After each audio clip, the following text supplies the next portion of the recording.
In a loss for originality in the industry, Ubisoft has canceled the sequel to the most unique game to come out in the past decade.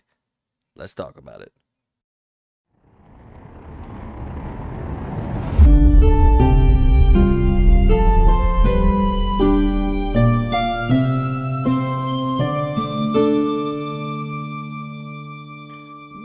Good morning, evening, or afternoon. What's up, everybody, and welcome to the XP Podcast, episode 60. We're only 9 away for the final week of July 2023. I'm your host, Mike C, and joining me once again, as always, every time, all the time, the man with the best lips on YouTube, the Birdman himself, Logan B. You know you're really running out of ideas there when you get to the lips. Eventually, we're gonna get to the dick, and that's a 69 episode idea right there. Yeah, that is that. Well, we just spoiled it. Fuck, goddamn. Dang. Oh, jeez. I still got some things to work with. Let's see. I've done the hair, the nose, the lips, and the eyebrows. I got plenty left. Perfect. The cheeks are coming at some point in time. Oh, sweet. All right. What's up? Man? Not much. Welcome everybody to the XP Podcast, not the Experience Point, as we've gone to before. But yeah, this is a pretty good week ahead of us. You know, pretty decent week ahead of us. Didn't really do much this week, but other than that, I mean, we got actually kind of decent amount to get through. So I'm just gonna cut to you, Mike. Say how was your week, and then So I got the new I got some new douche flutes today, right? Nice. Yeah, and I the past couple weeks I've been using this new one, which is a little bit more thicker and all that. And I went back to my old brand, right? Just these small ones. And the best way I can explain like the feel in the hand and like my confusion with my body is like I felt like I just, I broke up with a big guy and got with a small guy, if you know what I'm saying. What do you mean by that? Penis. Yes. Okay. It's a good thing I have child protection turned on for the shows because we don't give it. We've never gotten dinged for the whole cursing before the 15 minutes rule. Maybe because we don't have enough people watching. Maybe when we get to like thousands of people watching, then maybe YouTube will like, hey, can you not cuss at all times? And I'm gonna be like, no. I think they may have changed their guidelines, but I'm not exactly sure now.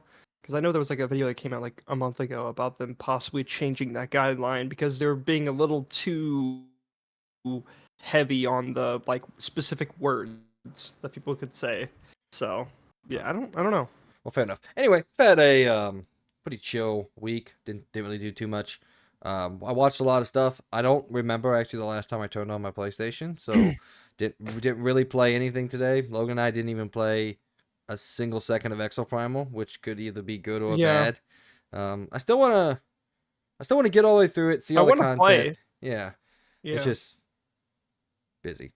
To be fair, I was sitting there on Monday night and Tuesday night, and I was like, man, Logan never makes the first move. I'm just gonna eventually have to like, hey, we're playing tonight. And then you sent me a message Wednesday, and I was very busy Wednesday, and I was like, well, of course, a fucking course, man. So, but yeah. Well, the first few days, I honestly just wasn't feeling too great, so that's why I didn't make the first move. But whenever I actually am going to be free, then yes, I'm down to play. I'm just saying, out there, guys, gals, whoever you are, whatever you are, never be afraid to make the first move. It always makes the other person feel special. The one I'm with made the first move. I'll make you feel special, Mike. Thanks, man. Butter me up like a fucking hot biscuit. Oh, yeah. Alright, did I buy anything this week? I always like when we do a little show and tells. Oh, we did. We both did this week. No, we just don't have it. I bought something and then I had to cancel it and I haven't repurchased it yet, so it's not even in my computer yet. But yours is actually in your computer. Oh. So. Yeah, they lost the package. Oh, yeah. They lost my RAM kit, and then they were like, hey, if it doesn't show up by this day, put in the return, and it never showed up. So I put in the return, I haven't rebought it yet. Don't care to. It was like one of those things that I was like, in my head, I'm like, oh yeah, this is what I'm doing right now. And then when it failed, I'm like, I don't know if I want to do it again. I had my mind made up at that like specific outcrop of life, and now I'm just sad and depressed. Thanks, Amazon. Thanks, Amazon. Yeah. Good job. But you did buy something, and we'll get to that in the rundown, which is a weird inclusion for the rundown, but whatever. You have a long story about it. So we'll jump right into the opening segment. And guys, like I talk about each and every week, right now, we want all of you out there who listen to us, however small the number may be, however large it may get, I don't care. We want everyone to be engaged as much as they can with the show and how it's put together and how we communicate with our community. I just realized, is there a reason why community and communicate are the same roots? English language is weird. I have no idea. I just thought about that when I was saying that sentence, and I was like, huh. Anyway, guys, we want you out there to be a bigger part of the show. We want you to feel more involved. So when you are watching the episodes, and you think to yourself, oh, I have a good question that, could spark conversation, go ahead. Don't be shy. Put it down below. We'll get to as many of them as we can. Obviously, we only produce 1 to 2 episodes a week, so we can't include everything, but we'll include as many as we can. We have a whole document of questions of the week and topics of discussion that we like to go through. So I'll add them to the list, and we'll start knocking them out. I want to eventually do the whole, if we could direct our own video game, what would it be? But that takes a lot of thought, and I want it to be detailed out. So that'll probably be topic of the show, or point of the show. Sorry. But anyway, this week's question. Let me put in the timestamp real quick because I forgot to do that. Let's just say, I don't know, 5:15. Fuck it, I'm winging it. All right. If there was one aspect of old school video games that you could bring back and make popular once more, what would that be? And what I mean by that is, like, regardless of whether you think it would be popular, like, it is. Like, we're making this a thing. Like, we are God in this scenario, all right? Oh my God. My fly's back now. Dude, the fly's in this podcast. No, trust me, I had one that was literally on my mic. That's why I've been messing with it. I was trying to get this. All right. Dude, I swear. I'm going to answer the question first because I wrote the question with an answer in mind. So before Logan steals it, I want to say it, and then we can think of any other things if that's the only thing that he thought about. And it is arcades. I want arcades to come back, and I want them to be a thing. I want there to be a place where we can all go as a community in person and play games together. And I don't know how the minutia of this would work, kind of like, fighting games, we all play them online now. I get it. I get where the hiccups are, but I had a little bit of the arcade experience when I was younger. By the time I got of age, not like a legal age, but like of age of like truly playing games, it was kind of arcades were falling away. So I got a little experience that when I was younger, and like the community that can be built around that, and like the friends you can make while playing arcades, and you can just lose hours and hours and hours in them. And I feel like I kind of wanted more of that. Like I said, I didn't get too much because of the fact that, it was just going away by the time I really got to my early teens and late teens and all that. So I guess I kind of missed that. I never got the full experience, and I want to get that full experience again. So I think it would be awesome if, like, true arcades. Like, yes, we still have arcades. You can go and play skee ball and all this other stuff, and those are fun. But, like, that's not what I'm talking about. I'm talking about, like, the arcade where people are just lined up waiting for Mortal Kombat, playing all these games, There could be now we have co-op games, there could be a Far Cry box where we just go through and play Far Cry together, just right next to each other. And I don't know, it just sounds awesome to me, man. I don't know, I guess I kind of wish that was still a thing. Even though it is, I guess. Like I said, I know we play online games together, but it's not the same thing. Regardless of what the nerds and the dorks out there will say, face to face is just it's just different. It just is. I mean, so there is one place, and you've been to it, but at night it's pretty much what you're saying. It's still like isn't there, but like it's close, and that is Up Down in St. Louis, which they have in other places too. It's also a place where you have to be 21 and up to go to. I don't think you can go there if you're under 21 at any moment. I'm not exactly sure. I don't want to say that for sure, but if you are 21 and up, that place is awesome. And if you do kind of want that feeling, I think that's the closest feeling you're going to get to today, like at this moment, because they have a lot of awesome games where people like to line up and wait to play. I know one of my favorite games from that place that I've fallen in love with is Killer Queen, which is, by the way, it is on Xbox, PlayStation, but it's not the same as actually going to this arcade place and playing it, where you have a bunch of random people, like one team of random people on that side and then your team on the other side. It is extremely addicting to this game. Like, I am that person that I actually want to go and play this game every time I'm there. And I always have a big cup of coins, and I go through like half the cup of coins just playing this game. Yeah, It is I mean, so much fun. we had coin op There's in a Cape, good, so yeah, but that place wasn't like, I think Up Down is a far better version of that. yeah. And they do constantly add new machines there, and it's awesome. I've been really, I think that's probably the closest you can get, at least where I've been to lately, the closest place to that kind of feeling. Yeah, Because but like there is a bunch of people that randomly get together and play games. They even have in Nintendo 64 out that everyone can play like Mario Kart together. Just yeah, random people. Like, that's cool. I like that stuff. I do kind of wish there was more hangout places like that, you know, but it's hard to really market that and get people to want to go out, and especially gamers. To be honest here, gamers are quite introverts and they don't like to go out and talk to people nowadays. That's why everybody's stuck behind a screen playing games online. I mean, heck, that's why even since the beginning of the 360 generation, game chat is becoming less and less of a thing, where people just do party chats and they don't really like to communicate to random people. And so that's where it's like, I just think a lot of us have become introverts and they don't want to yeah. go out and play games with I guess random people. that's kind of what I'm trying to change too. Like, and like I Mhm. get the whole coin up down thing, but it's not really the same thing that I'm saying. Like, that competitive like spirit. That's more just drink and have fun, and like. But yeah, but that's the closest we're probably ever going to get. Oh, I feel understand that. like. Again, I'm not talking about like true logistics nature. It's just something that like I wish would happen. Mhm. I'm not talking about like there's any logistical way to make this a success, because it's just not anymore. That's not how we interact with things. But I do wish it was still a thing. Anyway, what do you have for me? Well, damn, Did I you kind of steal threw it? me off there because I no, it wasn't exactly what you. No, that wasn't it. I was thinking of something else, and you said like how we interacted with games in the past. I mean, it could be anything that we used to interact with, like just how we used to play games together. Like Yeah. I was trying to avoid, like, oh, I want like this mechanic to come back. That's not what I wanted from the question. So Oh, so you didn't want like any game mechanic? no, that's why I was trying to avoid that. Well, would you count split screen as a mechanic? I guess so. Whatever. I don't care. Okay, because I think, in my opinion, that is one thing, just like you, when it comes to hanging out with people, and I guess you want the more competitive kind of thing to it.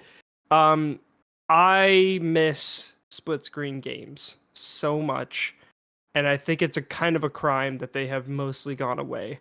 There are the few that still push to put split screen on there. For example, Baldur's Gate 3, which is coming out soon, is going to have split screen, which I love. And I wish more games still did that. And there is still a bit of games, not as much as there used to be. Like back in the day, it was like almost every game had split screen, because also online multiplayer wasn't as accessible back in the day.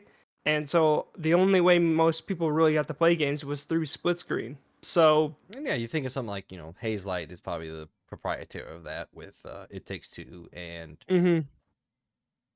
I mean, what there's what was the other one? Diablo has it. No, what was the other Haze Light one? Logan and I played it. Not you, Logan. The other Logan. Oh yeah, wait, was it A Way Out? Oh, Way Out. Yeah, yeah, yeah. Yeah, that game is awesome. That And was it's cool. I something. really love them because yeah, they bring that same childlike fun of like playing next to someone else, playing this game and enjoying it together. And then I there's don't know, like, it's just so much yeah, fun. there's Overcooked. Yeah, Overcooked. All the game that Peyton and I played together. Sackboy, A Big Adventure, which I still think you and Amy need to get on. It's fun. Yeah. It's fun for I mean, I have it technically because it was free one Yeah. month, so yeah, I mean, I want to try it, but yeah, I mean, I just wish like I don't know, just like I don't know, it'd be cool if Ratchet and Clank came out as like a co-op thing, or for example, the whole Spider-Man thing. I know that wasn't gonna be a thing, but wouldn't it be cool if you could do like have your partner next to you playing Spider-Man 2 together, where one could be Miles Morales and you could be Peter? No. I don't You know. know why? Because No. Peyton sucks at video games. I get Okay, well so that's annoyed with her fair. Well, sometimes. that's fair. But like I don't know, it's just so I miss it. You know, I miss like there was so many times I would go to my friend's house and we would either play like Halo together or Gears of War. I played a lot of Rainbow Six, Las Vegas 1 and 2 with my friends. A ton of Left 4 Dead, like so much Left 4 Dead. I played, like offline co-op with my friends. It's just like that was fun. I don't know. It just gets people together Yeah, I instead mean, of like, obviously. especially if you want to hang out with people. Like most games nowadays, you can, unless it's a party game specifically. But there's no like, hey, here's this single player narrative game, and here now you can play it with your friend co-op. Most games don't do that, and it Yeah. sucks because like, especially, I think the biggest thing that made me super upset is just Halo Infinite with the fact that it actually does work and then Halo Infinite still didn't add it when it's literally finished. Which, by the way, go check it out, by the way. There's a Digital Foundry video on it. Literally, Halo Infinite does have offline co op and it works completely. The only problem it had was literally that sometimes the time of the day would be different for each player. Wow, that's the biggest problem. Like that's the reason why you didn't launch it. Like that is Unplayable. literally the only that's unplayable, guys. Like that's literally the only problem with it. And they still didn't release it. And it sucks because like I don't know. I just wish more games did it. That is like one I know that's a mechanic, I guess. But I just think it's an aspect of old school gaming for me. I mean, That's yeah. like my childhood. I loved hanging out with my neighbors, my friends. It was just a good time. I And it's mean, more enjoyable than just sitting there and watching your friend play a single player game. Like let them join you. I, Boom. I mean, Now you can play together. what's the one thing we do every time you come down? We play Mario Kart, Hmm. and I win at And Mario that's Kart, one but thing I do think Nintendo has been doing a really good job with is a lot of their games actually do have co-op. And that's awesome. I think Nintendo is like the only company at this moment that actually still pushes for couch co-op. And I love that. I'm very happy they do that. I know that's very old school, but I just think it's a value add. And I'm sure maybe the next Gears of War will also have co-op because Gears 5 and Gears 4 did also have couch co-op, which was cool. I So, mean, there's so many opportunities for it. I was literally just thinking of one in my head, and again, this probably doesn't work logistically speaking, especially with this game. But like God of War or Ragnarok, it'd be so mhm. cool if like you could play a split screen, and the other person would play the other person who's in your party. Exactly. Because I think there might be one or two moments throughout. I don't remember. How did I forget God of War already? Um, I think you play with somebody 95% of the time. I think there might be a couple points where Kratos is by himself, but and again, I don't No, remember. I think he's always Is with he always someone. with I his think audience? Okay. there's only one moment I could think of in the entire game that you do not have someone else with you, and that's at the very beginning. That's Yeah. it. Yeah, it's true. Yeah, It's yeah, it's the Thor fight yeah. specifically. God, what a But fight. I've been thinking about God that of War was again sick. recently, dude. God of War Ragnarok is fucking spectacular. I've mostly been thinking I do about want it to go in back and like play the new game plus. I kind of want to, but I've mostly been thinking about it in like, it's trying to figure out where Final Fantasy 16 stacks up on my list and all that. And by the yeah, way, it's not with God of War. God of War is still that's fair. both 2018 and Ragnarok is still my favorite game of all time. Which, by the way, we even teasing. Well, not teasing. I guess we straight up said the whole 69 episode. I guess we can start teasing our very first episode of the coming year. We are going to sit down and we're going to do our updated top 10 games of all time. It's going to be its own individual episode, so you won't have to sit through another 4.5 hour episode like you did the first time.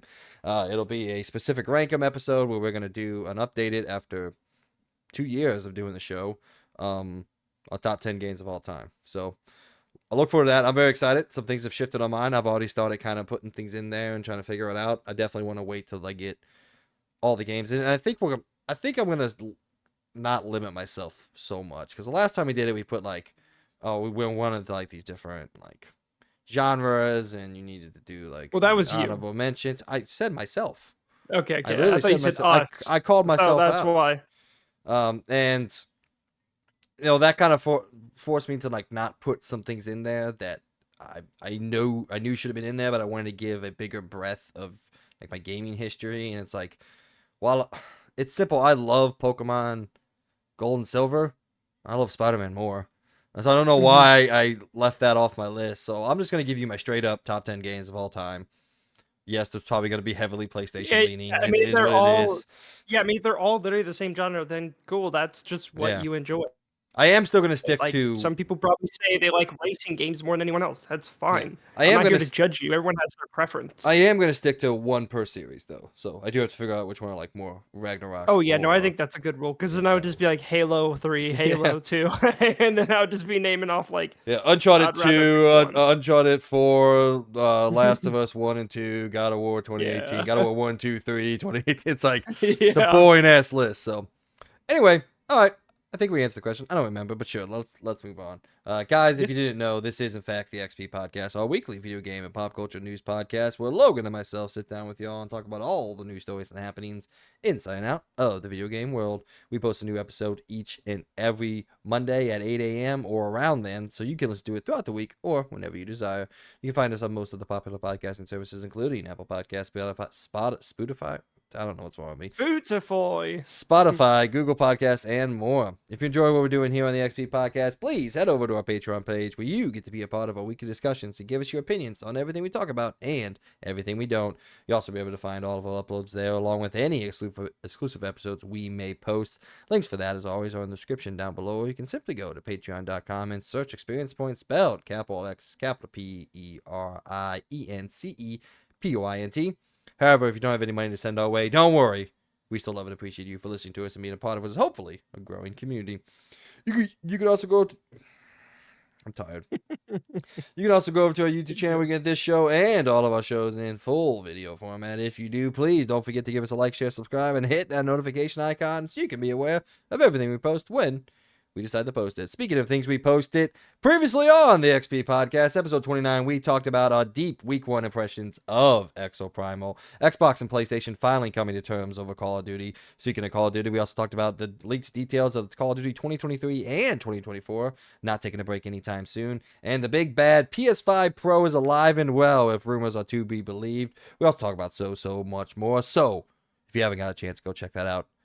We'll do that and then come on back here and hear what we have to say about this week. Speaking of this week, let's get into it, guys. In Around the Point, I just realized I forgot to write this. So, no, never mind. There it is. I screwed up the line. Sorry. In Around the Point, Ubisoft has canceled the sequel to Immortals Fenix Rising, arguably the most unique game they've made in recent memory. Tencent has become the controlling majority stakeholder in Techland. Sea of Stars becomes the first game to launch on PS Plus and Xbox Game Pass simultaneously, and so much more. Then in LTR, we dive into the reviews for this week's games, but before we get to all that, it's time for what is and forever will be the rundown, where we catch up on all things pop culture that we've been doing throughout the week, whether it be movie, gaming, TV shows, books, comics.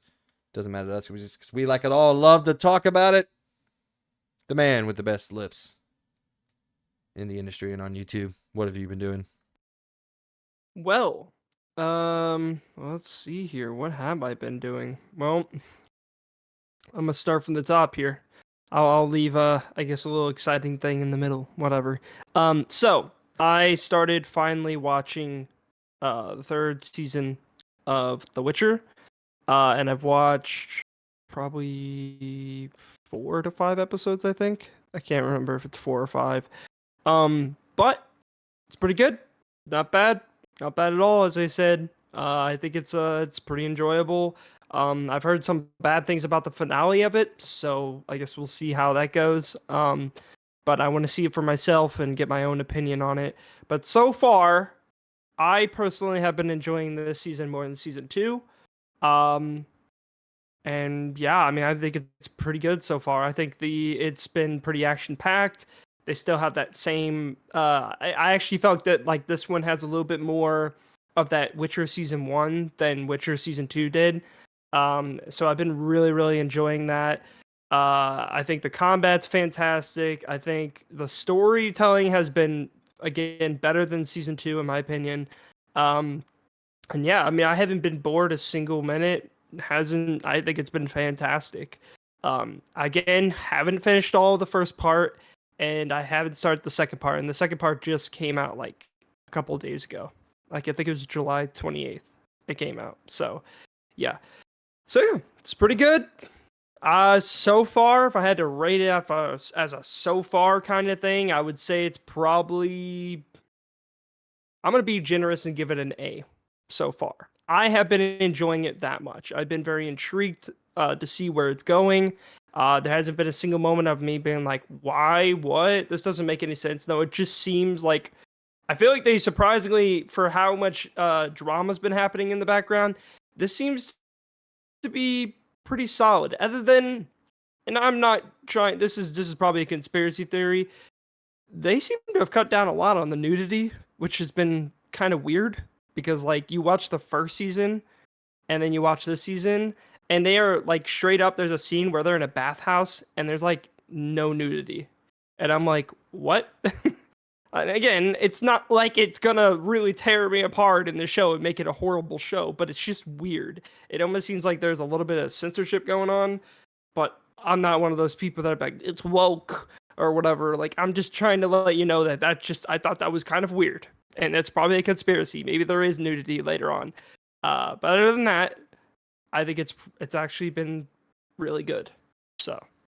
I mean, it's probably something the same like similar thing that like Game of Thrones ran into, where they in the first season, no one knew if it was going to be successful or anything like that. People forget how crazy of an idea making a TV show about Game of Thrones was. Like, it wasn't very popular. Obviously, no one knew of it outside the books, and it was a pretty big gamble for HBO. So they were and like all the actors were newer to the industry and all that, so they were able to pretty much just show him nude on. Like, how many times was uh, Daenerys, nude in the first season? And then, obviously they got famous, and, contracts got rewritten. And we know that she had a contract in it, like she can only be nude in X amount of times per season. So it's probably something like that. People get more famous. They don't want to show off the body as much. Um, so that's just me inferring. So Yeah. Again, I'm not saying it, but clearly I gave it an A. So if that really was like that was the end all be all whatever thing, then I probably would have gave it a lesser score. But I still think it's a great show so far. I've been enjoying it. Now after this season, will I say I'm going to be as excited or interested? Probably not. Actually, almost not at all. But I'm still going to give it a try. But I'm not gonna lie, my opinion is gonna go down to the freaking dumps as soon as this season ends because losing Henry Cavill is like the worst thing they've ever done. yeah, So I'm I'm a not excited for the next season, and I I know for a fact, and I don't think this is a conspiracy. They split this freaking season into two because they knew people were gonna cancel their subscription because some people strictly probably just get Netflix just to watch The Witcher. And so they're gonna watch this and they're gonna be like, "All right, I'm out because Henry Cavill's gone." And I mean, again, you're changing the main person, and I don't blame people. I'm not excited either for the next season because it's like I honestly think they should just try to. I don't know. I don't know how the ending of the second part is, but they should either just end it or maybe they have such a great idea. It's gonna blow my mind where it's gonna be like, as you said, maybe he gets knocked out or loses his mind and he changes that way. That could work, but I mean, still, my it's still excitement is dropped. it's still super Hmm. clunky, but that's the only way I see they could in universe pull something off like that. Hmm. And again, they could just be like, they don't make any mention of it at all. Or And they can somehow magically make him look exactly like him and make him sound exactly like him. Then maybe, but I I would mean, love to see them try. I guess the only other thing I could see, like, if he gets like massively injured at in the season 3 finale, and like, Yennefer has to heal him some way, and then it's like, oh, Liam Hemsworth is now what Geralt looks like. So I mean, there's ways they can do it, but it's all clunky, and it's not going to be smooth no matter what they do. And I'm gonna try to keep my mind open. I always try to keep my mind open with castings until I see them. I mean, I always go back. I harken back to the same thing every time this topic comes up. Everybody hated Hmm. hated the casting of Joker for The Dark Knight. Thought Heath Ledger had no place being around that, and then he turns in one of the greatest performances of all time. So I'm gonna try to keep I'm gonna try to keep an open mind.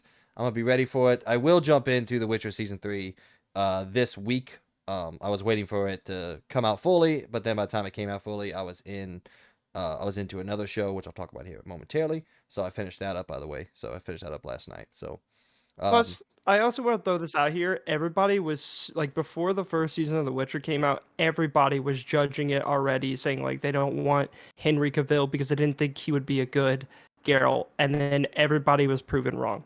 Which So that one was stupid. Like maybe I could, yeah. the But there man was a had lot of been. people that didn't like that because they're like, oh, he doesn't look like Geralt and everything. But then when you actually saw him on screen, and everybody's like, never mind, he is a good Geralt, He and is a little so too muscular to be Geralt, but maybe whatever. he. Yeah, that's fair. He's But much bigger than still, Geralt ever was. Geralt is like gangly as hell, dude. yeah, So, and you got yeah. Henry Cavill, Superman walking in there. But yeah, I would say that your little conspiracy theory would be have like some sort of resonance if it wasn't for the fact that they did the exact same thing to Lincoln Lawyer, which is a super successful show that no one's mad about. So maybe they're just trying to keep people engaged more because that's the age old additive about streaming is you dump all your episodes and people watch it in a day or 2 days and then you don't get any more extended viewership from it. So maybe it's Netflix's way to kind of extend that viewership. So I don't know if there's a huge amount behind that whole conspiracy theory or not. Like I said, I would see a lot more if they weren't doing it to other shows. So I don't know, man. I just think I they, mean, they did it to Stranger Things as well but with that this had more had last a season, reason, but yeah. also that one had stupid long episodes. So yeah. Yeah, there was no reason for them to do it to the Lincoln Lawyer. Like it's dumb, but anyway. All right. Well, that's good. I'm glad you're enjoying it. Like we said a couple weeks ago, we were gonna start with the big ones anymore and move to the smaller ones. So I'm gonna start with the biggest of them all, and this is where we were going to do a little mini review for you guys, but unfortunately, someone's wife had to get sick, so we're not able to do that. But I am able to give you the best non-spoiler impressions of Oppenheimer that I possibly can. So I'll try to. I'm usually pretty good at this, so I'm not gonna spoil anything about the movie, but I am gonna spoil like excitement about it. This movie is fucking phenomenal, man. This is I love Christopher Nolan. I've seen every single one of his movies. I've pretty much loved them all universally, other than, is there a movie I didn't like him in? Maybe Memento, but that's like his very first movie he ever directed, and it's like it's not the most polished thing of all time, but it's still awesome storytelling and everything. I think this may be his best movie he's ever made, and I don't know if that's recency bias or not. It probably is a little bit because obviously you walk out of the theater and the hype is there and the hype is real and everything like that. But there are so many layers to this movie. This movie isn't even an onion, man. I don't even know what to call this movie. There is so much character development, so many levels to the storytelling, and the different techniques that Christopher Nolan is employing here, and it honestly blew my mind in just its execution. Like I left the theater and I'm like, if there is a single movie that a film student can watch about how to make a movie, it's this one. It is a 3-hour movie that doesn't feel long at all. It is a movie where every single scene feels like it's a absolute necessity to completely watch and envelop yourself in. Every line of dialogue that's spoken feels like it has a point for being there. It is one of the only movies I've ever seen that I think of has, in my opinion, no fat on it. There is not a single part of this movie, there's not a single scene of this movie that I can point to that can be like, the movie won't work with that. Everything that is done during the first 2 acts, the lines of dialogue, the science behind it, what they're talking about, even the characters that come in and out of the narrative is there to get you to that third act and to make that third act really hit and to make this ending really hit. And it is a ballsy ass ending, and it has, like I always talk about, I love movies that have something to say. And of course Christopher Nolan is going to make a movie that has a voice behind it. It's one of the most established filmmakers of our time. And the ending of this movie is super poignant. It's got things to say about the world and how we view it. Again, I'm trying to dance around everything here, so yeah, I don't like, obviously I'm being a little bolsterous. Obviously, I'm not saying like, you take 1 2 minute conversation out at the 30-minute mark and the whole movie doesn't work. Of course, no movie's like that. But that 2-minute scene is important context for what happens in the third act of this movie. And the third act of this movie is and riveting, dude. And the performances, Robert Downey Jr., which by the way I did not even know was in this movie. I kind of went blackout in this movie. I didn't know a lot. Robert Downey Jr. destroys this role. He is so good.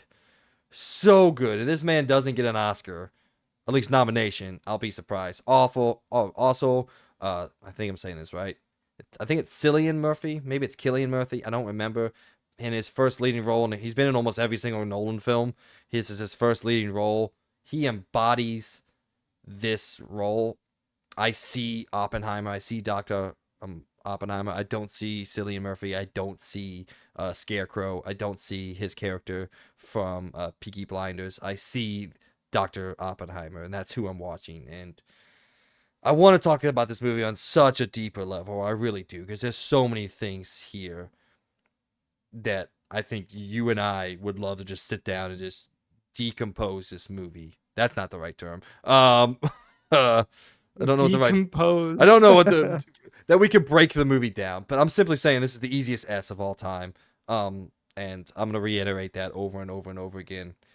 I said it's a masterpiece of filmmaking, and there's not much more to say. It's a movie we get every 5 years, you know. And there are great movies out there. Guardians of the Galaxy, fantastic movie. Absolutely loved it. You know, Barbie, really, really enjoyed it. Surprised the shit out of me last week when I saw it. The list goes on and on. There are great movies out there. This is on a whole nother level of like what it means to make a film and like the act behind of making the film. And everything works unanimously. The music hits perfectly. The music perfectly encapsulates like the mood of the scene. Everything that they say is understandable and digestible. The only negative I have that I can come up with, and it's the same negative I've had for almost every single Nolan film since The Dark Knight Rises, there was something fucked up about his audio mixing and his sound mixing, because I think I heard like 75 to 80% of the lines in this movie. I don't know what he does with his voice recordings and his audio recordings. They're so quiet and incomprehensible sometimes. It's been a complaint I've had said ever since The Dark Knight Rises, where you just couldn't fucking understand Bane half the time. And I just thought it was because of the mask. And the same thing happens with Interstellar, with the female character whose name I cannot remember at all, but half the things she said you couldn't hear. And it's like, what? It has to be a stylistic choice, obviously. It's been in almost every single movie he's made since The Dark Knight Rises. I don't know why he's making this stylistic choice, because it forces me, outside of my own want and need to watch the movie again, it forces me to watch it again just to hear what everybody's saying. So that's my only real takeaway or criticism from it is, obviously I'm not going to tell you what to do, Christopher Nolan. You're much better than anything I'll ever be at in my entire life at making films. But maybe think about changing your audio mixing a little bit, because I can't hear half the shit that people are saying sometimes. So that's the only thing. I can't wait for you to watch it, man. I really wish we could have sat down and really digested everything about this movie, because there was so much more. This is the worst review in the history of reviews, what I'm talking about here, because I can't really delve in to the minutia of this film or anything like that. But it's a masterclass of filmmaking, and I can't wait for you to sit down and experience it.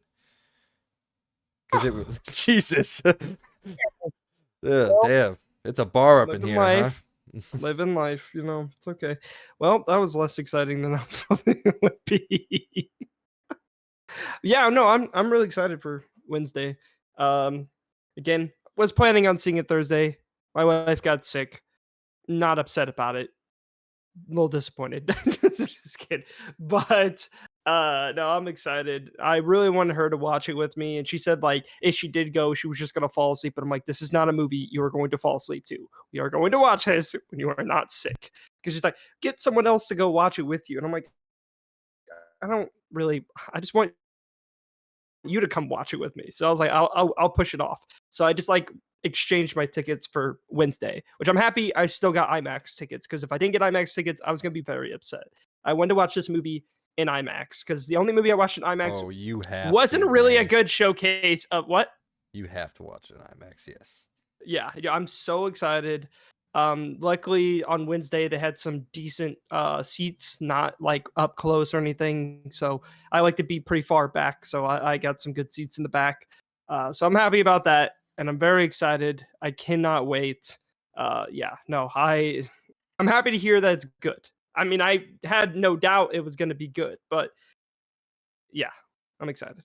And I spilled soda all over myself. Living life.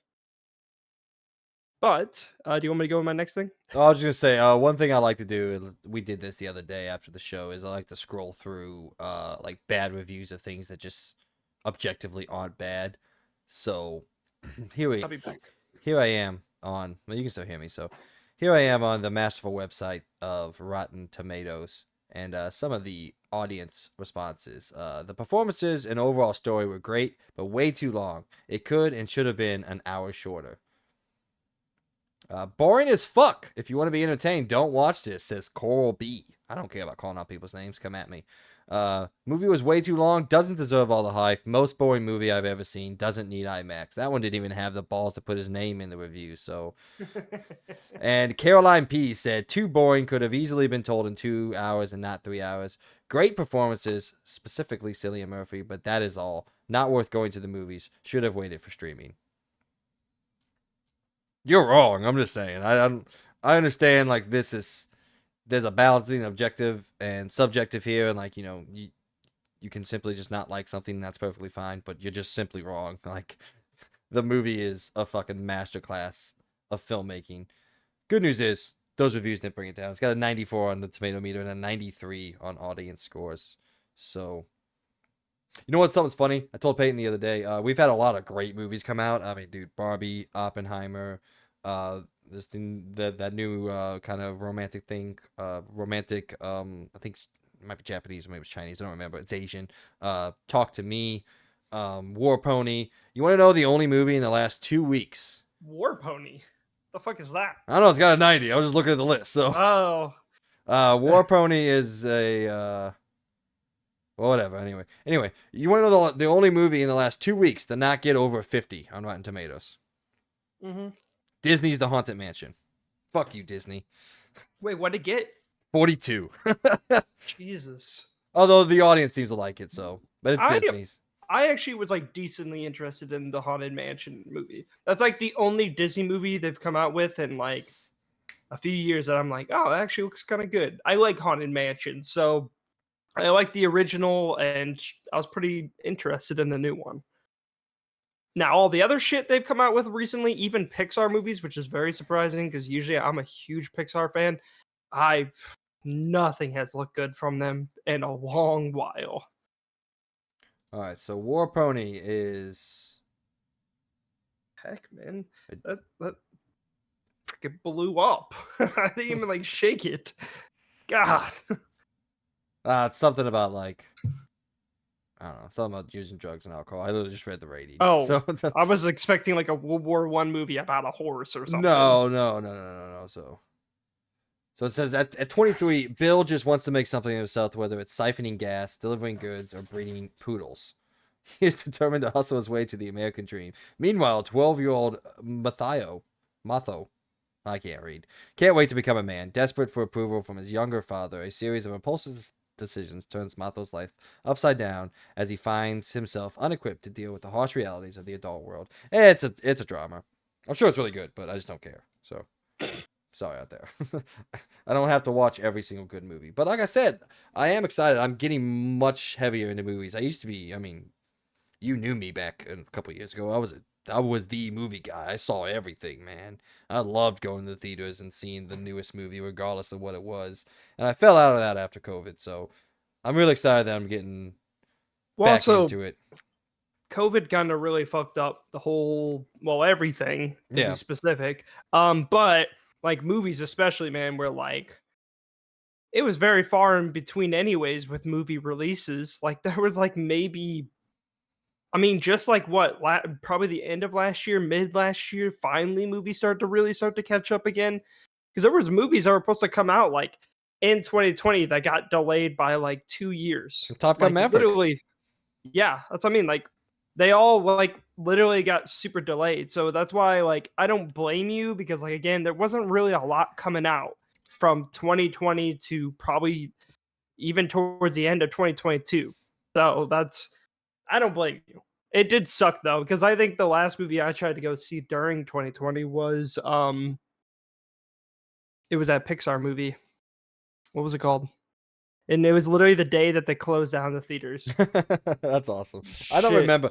It's sad. Like I don't actually remember the last movie I saw before the theaters kind of closed. I remember the first movie I saw when theaters kind of opened back up. It was Wonder Woman 1984. And man, that was something. Well, that was not a good getting back. No. That's one of those things I remember because we were down. Onward. That's what it was. Onward's awesome, dude. Yeah, literally, it Super came out depressing March for- 6, 2020, and it literally, I bought tickets, was just about to go, and then the theater called me and said, yeah, we're closing down because of COVID. I'm like, oh. So they just like canceled my ticket, and I'm like, oh, that sucks. Yeah. I still remember the Wonder Woman things because, like, I was at Peyton's grandma's house and I needed to come back, and I just talked to you for like the entire hour and 40-minute drive about how shitty the movie was. That movie was just. It was awful, dude. Super disappointing, to say the least. All right. Well, yes, I cannot wait for you to see Oppenheimer. So you've seen it Wednesday. So we can get on chat something. Maybe we'll play Exoprimal when you get back home. It is long. What time are you seeing it? 6. Okay, we're not getting on chat. It's a long movie. Yeah. Because I saw it at 3:40. Got out of the theater about 7:15. Then Peyton and I went to go get some food and all that. So, yeah, I left for the theater to see this movie at 3:15 and got back home at like almost 9. And I'm like, damn, Jeez. that was an experience and a half. But, man, it's so worth it. I can't wait for you. So, Thursday, when you get off work, we'll definitely sit down and talk about it. So, all right.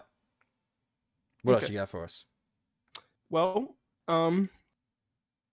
as I guess the exciting thing for me this week has been I had to do something by myself and I had to actually install something in my PC without the help of Mike. He mostly helped me, but I'm not gonna lie, Mike, you're very unhelpful when it comes to you throw out all this lingo at me, and I'm like, the fuck are you talking about? Like you're like, yeah, this cord, you get this cord, you just plug this cord, and then I'm like, one at a time, Mike. To be fair, I said the 3-pin connector. You look in the fucking connector and count 1, 2, 3, 4. That's not the one I'm talking about. I'm talking about the one that goes 1, 2, 3. You even said, "What the hell is this?" Because like it was like 5 different chords on this one chord. I'm like, what the fuck am I doing? To be fair, I had to explain how to install something that I've never actually done firsthand. I just know how to do it, and I watch videos. Okay. I've never actually installed an AIO, so I just had to explain what I knew to you without firsthand knowledge. And I think I did a pretty admirable job of it. I got you through it.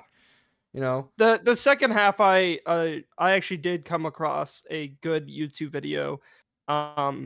I wish I could hear. I want to call him out because I think he was extremely helpful. You not knowing where the 3-pin CPU connector was didn't help me at all. I was like, God damn it, Logan. Well, dude, I don't know. Okay, like I literally was studying all week, watching videos constantly, and then I opened up my PC and all of that was wiped away instantly. Because I was like, what the fuck? It's like back in school days. You just study for a test, and you read the first question. You're like, well, I fucking failed. Well, and the biggest problem was that it wasn't actually the AIO. It was uninstalling my fucking air cooler. That thing sucks. I hated it. I hated with a burning passion. I hated installing it. Don't get the Dark Rock Dark Rock Pro 4 whatever thing. Don't get it. Just please God, spend your money on an AIO. Please, I'm telling you right now. I know it may cost like $20 more. Please God, do not get the Dark Rock 4 because it sucks. It's annoying to not only after watching Mike install it, even uninstalling it was a bitch and a half, and I hated it because it almost made me not be able to install my AIO because I had no fucking clue how to get this thing apart. Because it's super dumb. It's hard to get to the screws because they fucking designed it to where the screws are almost impossible to get to unless you have the which, by the way, I lost that long screwdriver, so I had to fucking like use my finger with a screw and try to twist it out. You lost your $80 screwdriver? No, not that. Oh, the stupid long screwdriver that comes with it. I lost it. Okay. I don't know where it was, and I was like, oh fuck, like I literally can't uninstall it now. And I'm like, after some like trying to get myself inspired after like Amy got home and I ate some food. I'm like, you know what? No, I'm doing it now. I am installing this right now. So pulled my PC out. I finally got it out. And then I called Mike because I'm like, dude, I need your help. I had no idea how to install this AIO. I had like a gist of how to do it. And yeah, it took me way longer than probably it should have, but it took me about 4 to 5 hours to install an AIO, but whatever. I'm just proud of myself because I ended up actually getting it done. Because after you left, and let's see if I can find this video real quick. Come on. Wait. Where's it at? Yeah. Here it is. I wanted to see it through to the end, but I was tired and hungry, and food was waiting. So the YouTube channel is called Gear Seekers. Yeah. And they have a video of how to install, which is what the one I got was the NZXT Kraken Elite 240.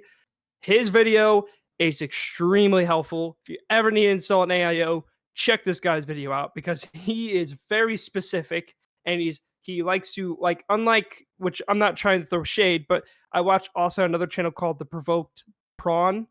By the way, awesome voice. But you are very unhelpful when it comes to the section of plugging in things because he really just kind of says, it's easy, and then just moves past it. I'm like, that is actually the most difficult part for me. I don't know what any of these cords do. So I watched Gear Seeker's video and he explained and showed on camera every single one of them. So after that, I figured everything out and it took me like no time. I just started plugging things in and I had it all set up on the back of my computer. I wasn't worried it wasn't going to work. So I did the opposite of what you told me to do. I kind of already started getting all the cords situated in the back so I didn't have to go through and do it again. But it's working. I'm very happy about it. And my computer is now like, if I had to guess a percent, it's probably like 50% quieter because it literally, I have played a lot of games this week. I've been trying out a bunch of stuff, even just in general, like downloading stuff. My fans don't kick up and start going super loud like ever. Yeah, like compared to when I had it with wild. the air cooler, it was super freaking, like every time, like I would just download something on Steam and it'll go like it makes a very loud, like the fans kick on like to the high speed immediately. And it's like, I thought that was weird already, but yeah, especially Exoprimal is what really scared me because after we were playing Exoprimal and I started to freak out about my fans, it's because they probably kicked on like super high speed. And I'm like, yeah, I'm good. I need to fix this because that air cooler was doing nothing for my CPU. I installed this. It's basically whisper. I mean, I can still hear the fans. It's not as whisper quiet as like the PS5 and the Xbox Series X. Don't know how the fuck they keep those things so quiet. I really don't. They're fucking fans. geniuses. Yeah, well, big ass fans. I will say my computer is now much more closer to that, and it sounds so much more quiet. It keeps my CPU in actually reasonable temperatures, like 65 to 70, compared to the 80 to 90. So yeah, it's doing its job now. When I ran that first stress test in Blender, and like your CPU jumped immediately to 95, I was like, uh-oh. I was like, that's not good. I mean, dude, even like playing games where it's using like 8%, it would jump up to like 80, 86 degrees. And I'm like, dude, what the fuck? Like, I'm barely using my CPU. Why is it getting so hot? And the thing is, I also want to tell people this. If you get a Ryzen 5 7600 X or whatever, fucking fly, don't get an air cooler. Just don't. It says, I don't know what the measurement is, but they give you like it's like, how much was it? Your cooler said it could go up to 260 TDP. Yeah.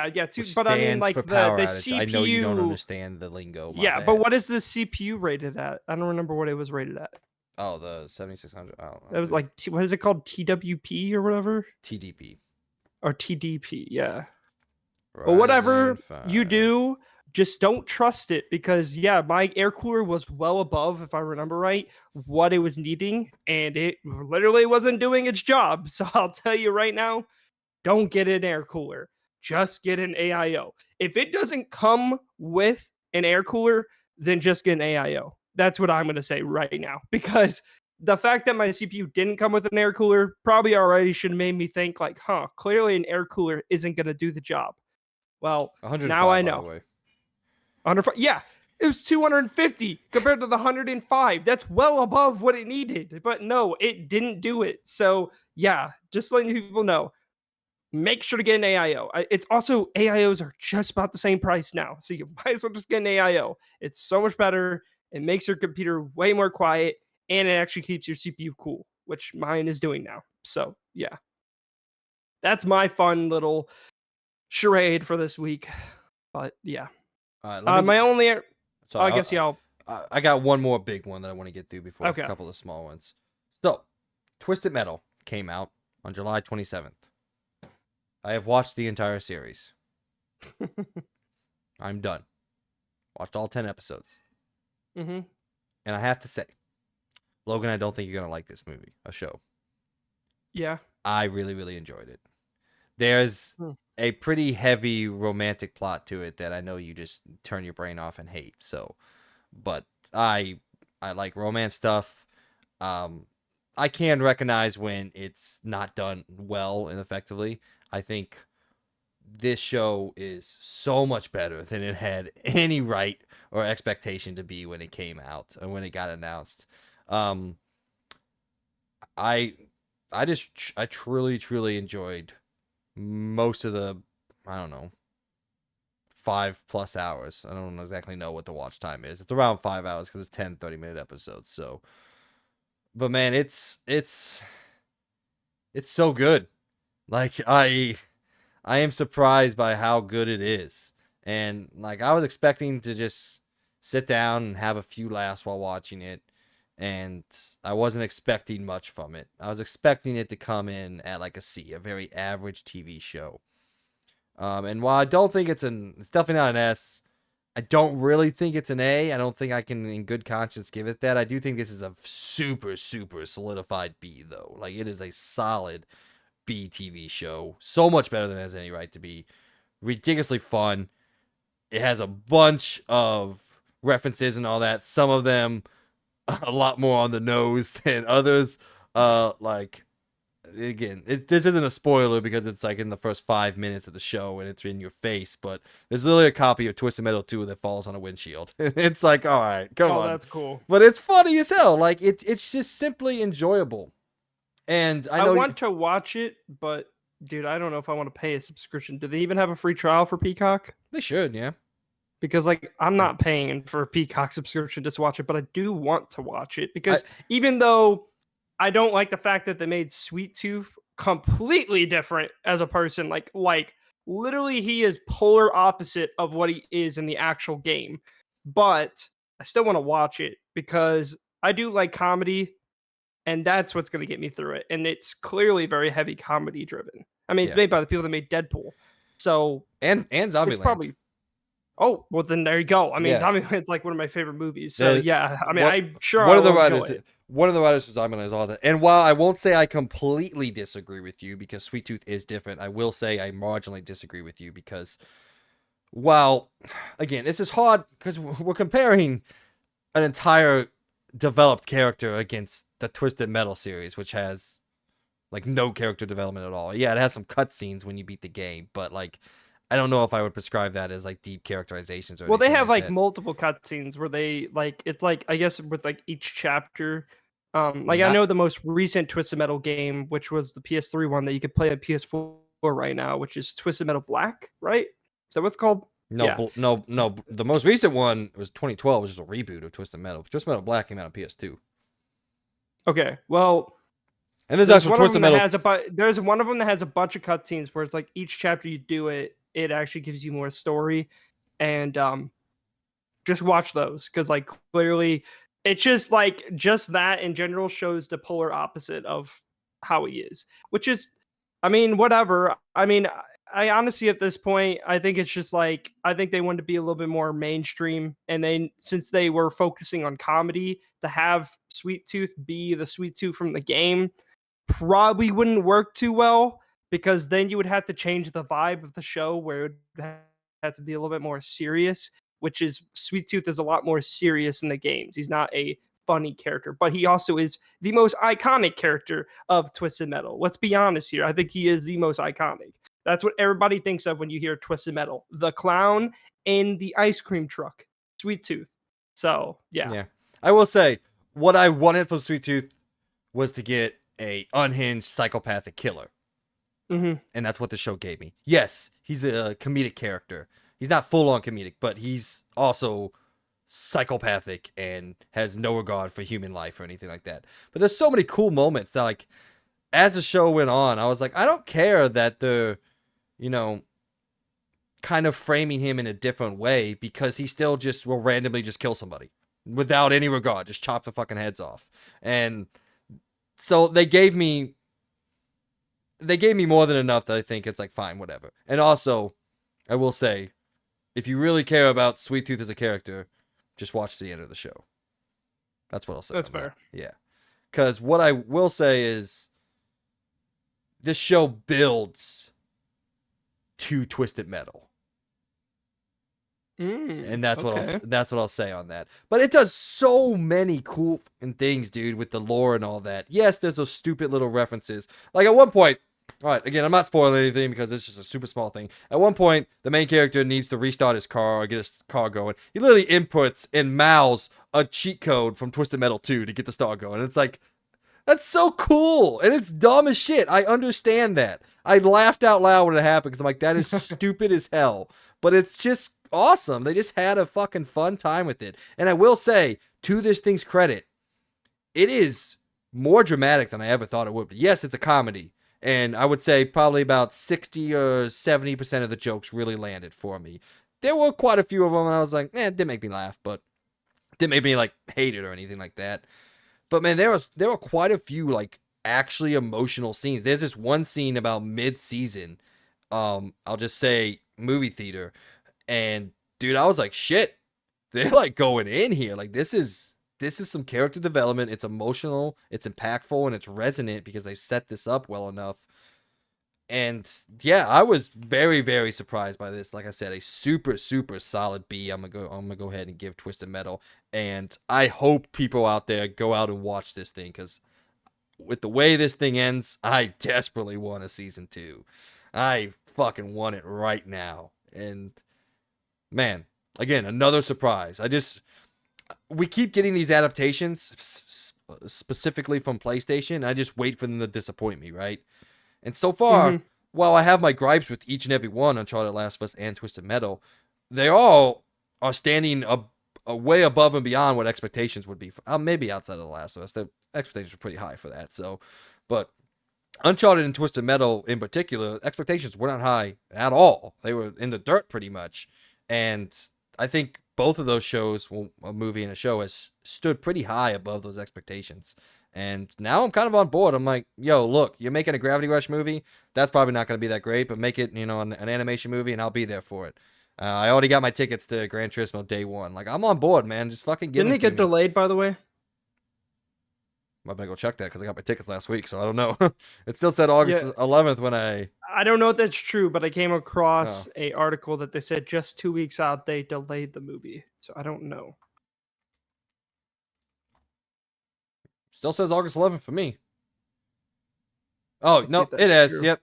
So yeah, 2 days ago, it got delayed to August 25th. So I definitely have to check on my ticket status, because I haven't got an email for that. That's the first time I think I've ever seen a live action film, other than 2020 time, get delayed. I don't know why. Maybe I'm not thinking of anything at the moment. It's weird because it says the movie will now have sneak previews on August 11th through the 13th. Let me see if I can get in one of them sneak previews. I'll do all this after the show. All right. But, yeah, I'm kind of in for these adaptations, man. Like, if there's going to be a median bar of quality set, and I know that when I walk into something, it's not going to be dog shit, then I'm on for it, regardless of, like, the varying levels of quality, whether it be C, B, A, or S for me. Like, if they can just hit that, as long as they stay out of the D, don't give them the D, Logan. We don't need the D. Don't give me no D. But if you can stay above that C rating for me, I'm on board for anything you want to do, because like we've said time and time again, I don't think these adaptations hurt the source material in any way, regardless of the quality. I think it's proven that pretty much. Sales skyrocket for these things when these shows come out. Same for Halo. I mean, Halo, from all intents and purposes, from fans, isn't good at all, I'm sure that boosted Halo sales in a way. So, like, there's just not really much negative to be had about doing these, regardless of how good they end up being. So, again, I'm there for it, man. I can't wait. I do have to check my tickets, though. Still haven't got an email, which is fucking weird. But Yeah, I forgot to put that in the thing because, like, yeah, it was very random, and I didn't know if it was true because it was on Facebook, and there's a lot of stupid things that get posted on Facebook. I know I use Facebook. I guess I'm an old man, I use but Facebook all the time. We're both old men. sometimes I go on Facebook and there's some surprisingly good news that shows up on there. I don't use Twitter, so or as we all know now, X, because what a Yeah, dumb what is name that? that is. It's still named Twitter. They just changed the I logo. know. I don't. I really don't know. It's Elon Musk, just stick to shipping people off to space, all right, man. yeah. And making or are your Teslas? I'm making please. your Tesla. Tesla. What are you fucking Okay. British? Tesla. Okay. What a bottle of water. About what? Alright. I did start to watch one of my favorite shows of all time, and I mean this literally. Well, what I mean by favorite, my favorite comedy cartoon show, or not cartoon, more like I guess you can say cartoon anime, whatever you want to call it. And that's Futurama. I absolutely love Futurama, and the new season on Hulu, 10 years later, by the way, because the last season came out in 2013, is finally out. It's on Hulu, and I didn't get to watch all the first episode, so this is gonna be kind of weird. But I've watched the first like 3/4 of the first episode because I had to stop because I think Amy got home or something like that, and she doesn't like those shows. So I started to watch the first episode, and it's just as good so far. I don't know. I really don't think I can give an opinion at this point, but I just wanted to say I started watching it, and I'm very excited because I've heard that it's just as good, and I've also heard some other things, but mostly that it's just as good, and that the first episode's actually probably the weakest one of this out of this new season, which I can kind of see. It seems like they're trying to get their bearings with this first episode, and then I feel like they're going to really get it because they kind of had to do a lot of retconning. Well, not retconning, but more like they had to figure a way to somehow continue this series after that last episode. And if you haven't watched Futurama, go watch it because it's phenomenal. I think it's easily the best out of any of these type of shows. Like, I think it's better than Family Guy. I think it's better than South Park. I think it's better than American Dad. I think it's better than all those. I think it's literally my favorite. I guess even above Simpsons itself, which I think these are the same people that made Simpsons, I believe. I think Futurama is the best, and I absolutely love it. I don't think there's any episodes in the entire show that I was like, man, I did not like this. Like, I think Futurama is pretty much flawless. And it's so weird because Futurama is probably the most canceled versions of these shows and has come back like 4 to 5 times. They've had so many different people take over. They had what? Fox.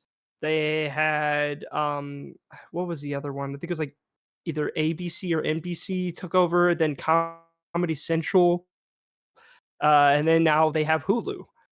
So yeah, it's great. I'm excited. I can't really say much right now because again, I only watched like the first 3/4 of the first episode, but I just want to say I'm very excited. By the way, And if yes. you do like Futurama or haven't watched it, go watch it. I actually mean it. It is so worth it. Futurama is fantastic. By the way, yes, there is a 7-day trial for Peacock, but I don't know if it's the Premium Plus or the Premium. So the Premium still comes with ads, but the Premium Plus is the no ads. I don't care. I I just plan to watch the show and be done. Oh, I hate ads, dude. I can't stand it. Literally, I started watching the show, the first episode. The first ad popped up. I clicked out, upgraded to the Premium Plus, and then went back on. And then I canceled my subscription after that. So I don't do ads, man. I'm a first world person. Ad comes on, I get annoyed as hell. So I think whenever I move to the new place, I'm gonna try to make them upgrade their Netflix because right now I'm using the Netflix Premium without ads, which I'm so mad that they even added ads because they were the only ones that didn't do that. Now they do have an ad subscription. But yeah, I watch even for my HBO, I have HBO Max no ads because I hate ads too. I don't like ads. I think the only thing I'm willing to sacrifice ads for is YouTube because I'm not paying that subscription fee. I'm sorry, but I've it's thought not about worth it. it. My dad It's pays just for it. not worth it to me. If someone else is paying for it, great, I'll take it. But Amy keeps like, oh, but then why don't you just use ours? Because she does have a premium one, but it doesn't have all my stuff that I watch on there, so I'm not gonna deal with that. So Yeah, because YouTube does such a weird job of like algorithmically putting things towards you, which I don't know how that works. There's sometimes things pop up. I'm like, I've never watched any of this, and this is interesting. How the hell do you know? I know they are so it's good at creepy. it, and that's why I get on YouTube all the time, and I would literally sometimes not even watch the videos. I would scroll, add save to watch later, add save to watch later. That's literally what I'm doing. I'm just scrolling, Yeah. then I'm like, all right, well, later when I get home, I know what I'm gonna do. I'm gonna watch all these videos I saved. So I don't All right. know. YouTube, you're good at what you do. Let me run through two small ones, and we'll get to the last one. I've been waiting to talk to you about it. So, I finally sat down. It came to streaming. Watched Transformers: Rise of the Beast, a movie that I was actually fairly anticipating, not like high anticipation, obviously, but coming off of Bumblebee, which I thought was really good. I actually think Bumblebee is probably the best Transformers, right up there with the first one. So I was like, all right, maybe we're in a different era. Nope, this movie fucking sucked, Logan. All right, this What a movie surprise. this movie was fucking terrible. It was okay. Let me rant real quick. First of all, it's only 2 hours, which I guess is good, but it's a little short for a Transformers movie. The first hour and 30 minutes of this movie, right? Perfectly normal Transformers dumb shit. The writing's awful. The action's cool. The Transformers look good. Not as good, honestly. It's kind of weird. Like, I think, Dark Moon looks better than this movie, which I guess makes sense. There's less and less money going towards these things, but just normal Transformers, just not great stuff. And then some ending stuff happens. And I'm going to spoil the fuck out of Transformers Rise of the Beast because I don't care and I don't think Logan cares. All right. The main Transformers that your main character has like formed a bond with, which isn't Bumblebee in this movie. It's a Mirage is what he's called. He dies in this movie, right? Oh, and yes. And as his last act, you want to know what he does? What? He somehow transfers his robotic body onto the main character, and the main character becomes like this fucking Power Ranger that can use all of Mirage's abilities. And that's not even the worst thing, all right? The worst thing is this movie had the absolute fucking balls to have an end credit scene, and I do not make this up. I know this sounds made up. It had an end credit scene that links this and the G.I. Joe universe together. I remember. No, please. No. I'm watching this, right? And he fucking there's like this whole scene where this guy's talking to the main character. He's like, "Oh, we want you to be a part of this new thing that we're doing. Here's my card." And like they show this like cool like base or anything, and the dude flips the card around. It says G.I. Joe, and I went, "What the fuck are you doing?" I honestly just gasped. I was like, "What are you doing?" Both me and Peyton just started laughing, not because it was funny, because it was the stupidest shit we've ever heard of in our entire life. Oh my god, dude. I could not fucking believe that like they're really gonna go and make a shared universe between Transformers and G.I. Joe. Alright, knock your socks off if you want to. So just why? Like I mean, I guess they're both just as dead as the other one at this point. Why not kill them both together? And then the whole big thing that's set up at the end, like, oh, some bad things happen, and someone's got to stay behind to blow this up, and they're like, there's gonna be this massive explosion, no way anybody survives. So I'm not gonna spoil who stays. I guess I spoil the whole thing. Optimus, Let's do it. Optimus decides to stay behind and make the sacrificial, I guess sacrifice. And then your main character comes by, and in his Power Ranger suit, with a fucking vortex hole sucking everything up, catches Optimus and locks on, and then starts to pull Optimus back onto this platform. By the way, he's not bigger. He's just his human surrounded in Power Rangers armor, right? Wait. I have a question. What's worse, this scene or the last Transformers scene or Transformers movie where Mark Wahlberg literally pulls out a sword and fucking blocks a Transformers sword? And by the way, Mark Wahlberg is a human. Probably that one, because this guy technically has a suit, so it's marginally more believable. That scene alone made me stop watching. I stopped. I paused. I said, I am not watching this anymore. I am done. But by the way, okay, so He's pulling Optimus back, and he's not really Yeah. working. So both of them are getting sucked up to this massive explosion that's about to happen that everyone said there's no way you can survive. So a third Autobot comes running in, saves them all, pulls them back. The explosion goes off. Everyone's good. Perfectly fine. Not even really any bug scrapes or any. There's a couple of scrapes on the main character's face, but no, everything's good. Is this continuing the Transformers story? I'm confused at this point. No, this is Was technically Bumblebee Bumblebee's a hard prequel. This is technically a sequel to Bumblebee because they do have some lines and references to Bumblebee the movie about him having like human companions and that one in that. So this is technically a sequel to Bumblebee, and it's still a prequel because this is set in 1994. So it's still technically a prequel to the original Transformers, the original 5 movies. But that doesn't make any sense. Well, it Because doesn't make the first Transformer movie, they literally are flung down to Earth because of Cybertron, right? Yeah. That's the first scene. So I they're think so, somehow yeah. on Earth, and then they leave Earth, and they come back in Transformers, and they're all confused about everything. And they've been here for 7 years in this movie, so.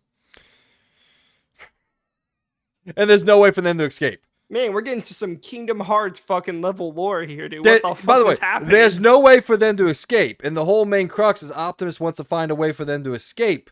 And that's the point of, like, stopping this whole thing from happening. And then it goes away, and he's like, oh, we're stuck here. But, like, as you just pointed out, they arrive in the first movie. Yeah. And I don't know. literally are fighting. The first scene of the first Transform movie is them fighting on Cybertron and basically having to retreat. And so they get basically blasted to Earth.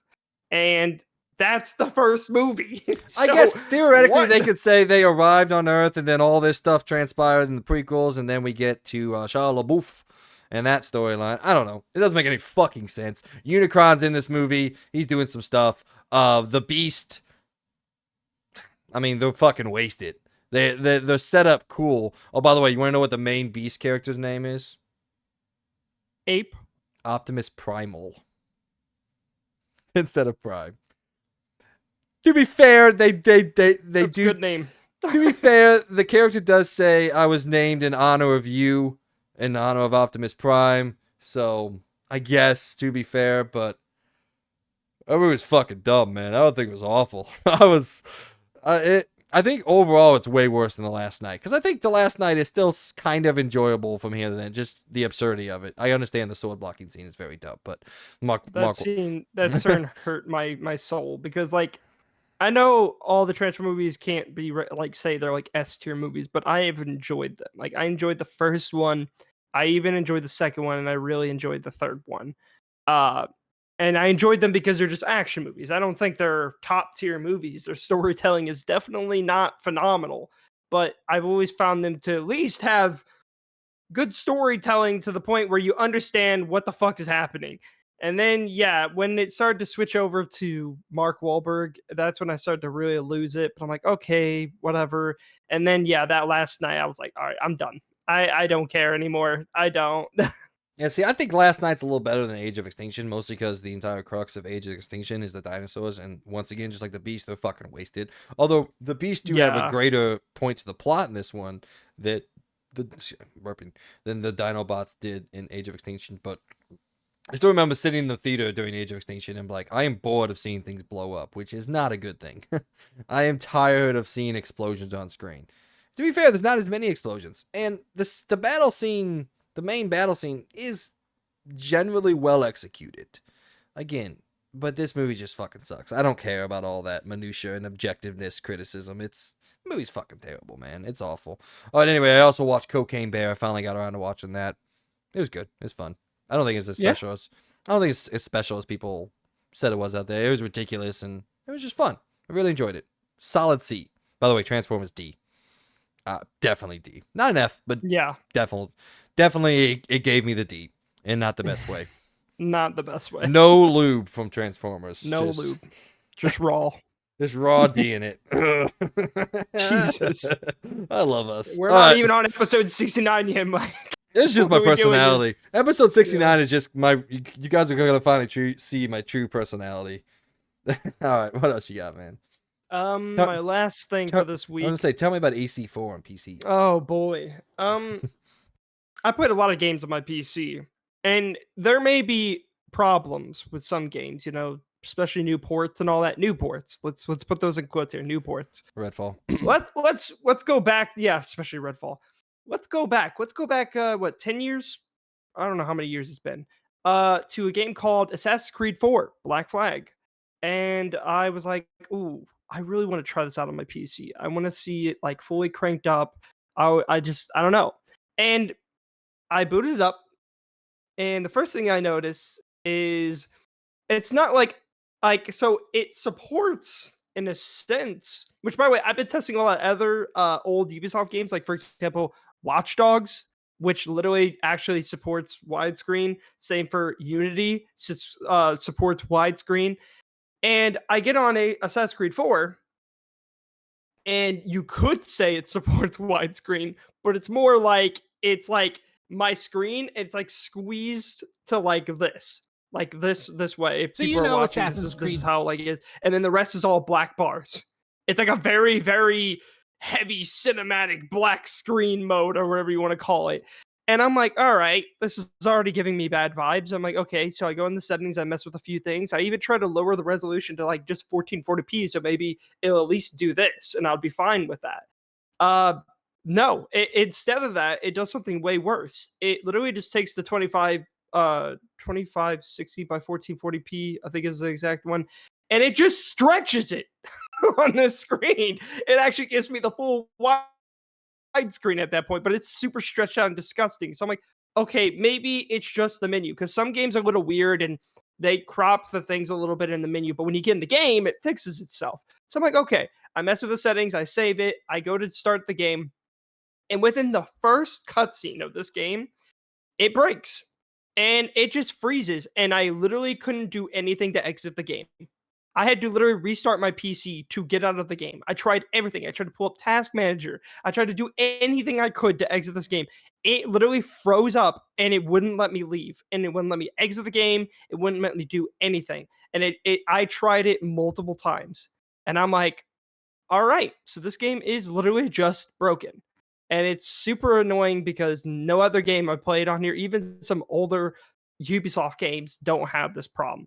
But for some reason, supposedly recently, Ubisoft put out some kind of update that completely fucked this entire game on PC. And it's even more of a joke because there's people on Steam that are like, it's great, it's good. I'm like, dude, what the fuck are you playing on? Because I'm telling you right now, what I'm playing on, it's not working. It's not like I understand that like old ports may struggle a little bit. Maybe they don't work with your thing, but this game isn't that old.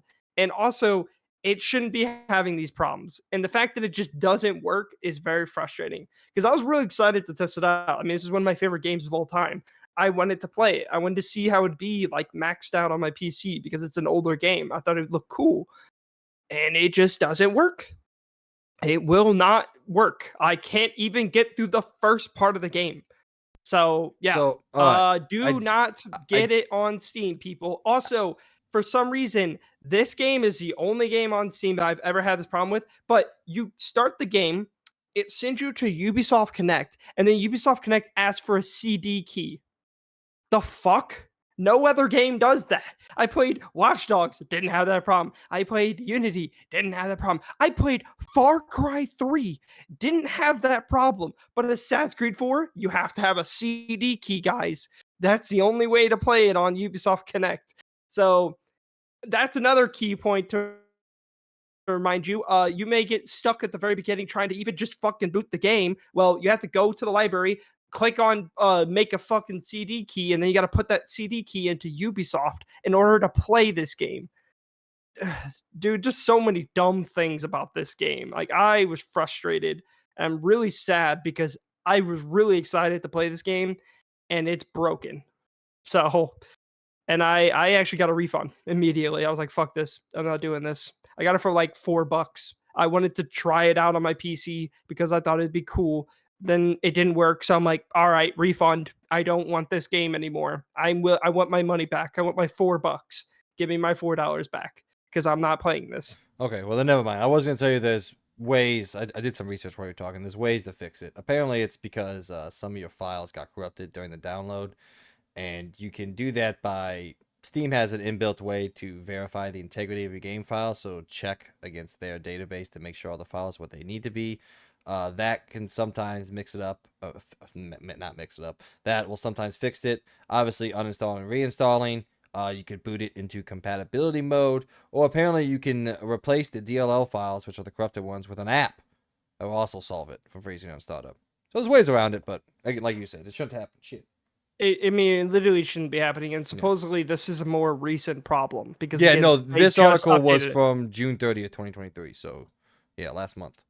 Yeah, All right. because it's actually kind of funny. It actually just started after the announcement of the new Assassin's Creed 4 remaster or whatever they're making, which is kind of funny. Not saying that's the exact reason, but I do think it's kind of funny because it's like I was really hoping they would have fixed it by now, so that's why I picked it up. But to learn that it's still broken, I'm like, yep, no, I'm not. I want my money back. I'm good.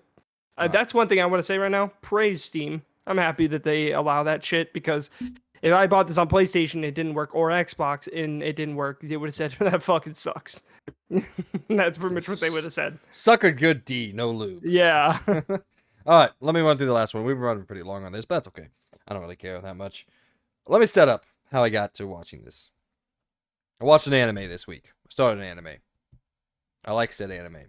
But let me break it down how I got to this. So, this is not a part of Around the Point, but previews have gone out for Armored Core 6 Fires of Rubicon, and they are essentially glowing across the board, other than Skill Up, which he's like my favorite YouTuber, so that kind of sucks. But anyway, I was watching them, I'm like, man, this stuff seems so cool.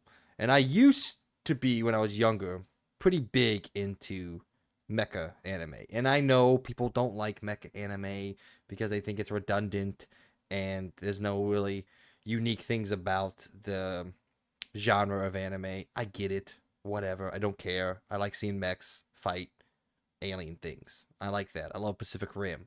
Speaking of Pacific Rim, that was a straight rip off of what I'm about to tell you. So anyway, I went online and I was like, I don't know, top 10 mecha animes. All right. The number one is a show called Gurren Lagann, which seems cool, but apparently like they have like machines that are like twice the size of the known universe. And I was like, I don't know if I want to delve into that. So I found my way. I think it was 3 or 4 on the list of one I was looking at. A show called Neo Genesis Evangelion, and I've heard about it. That sparked my name, or it sparked my memory. Sorry.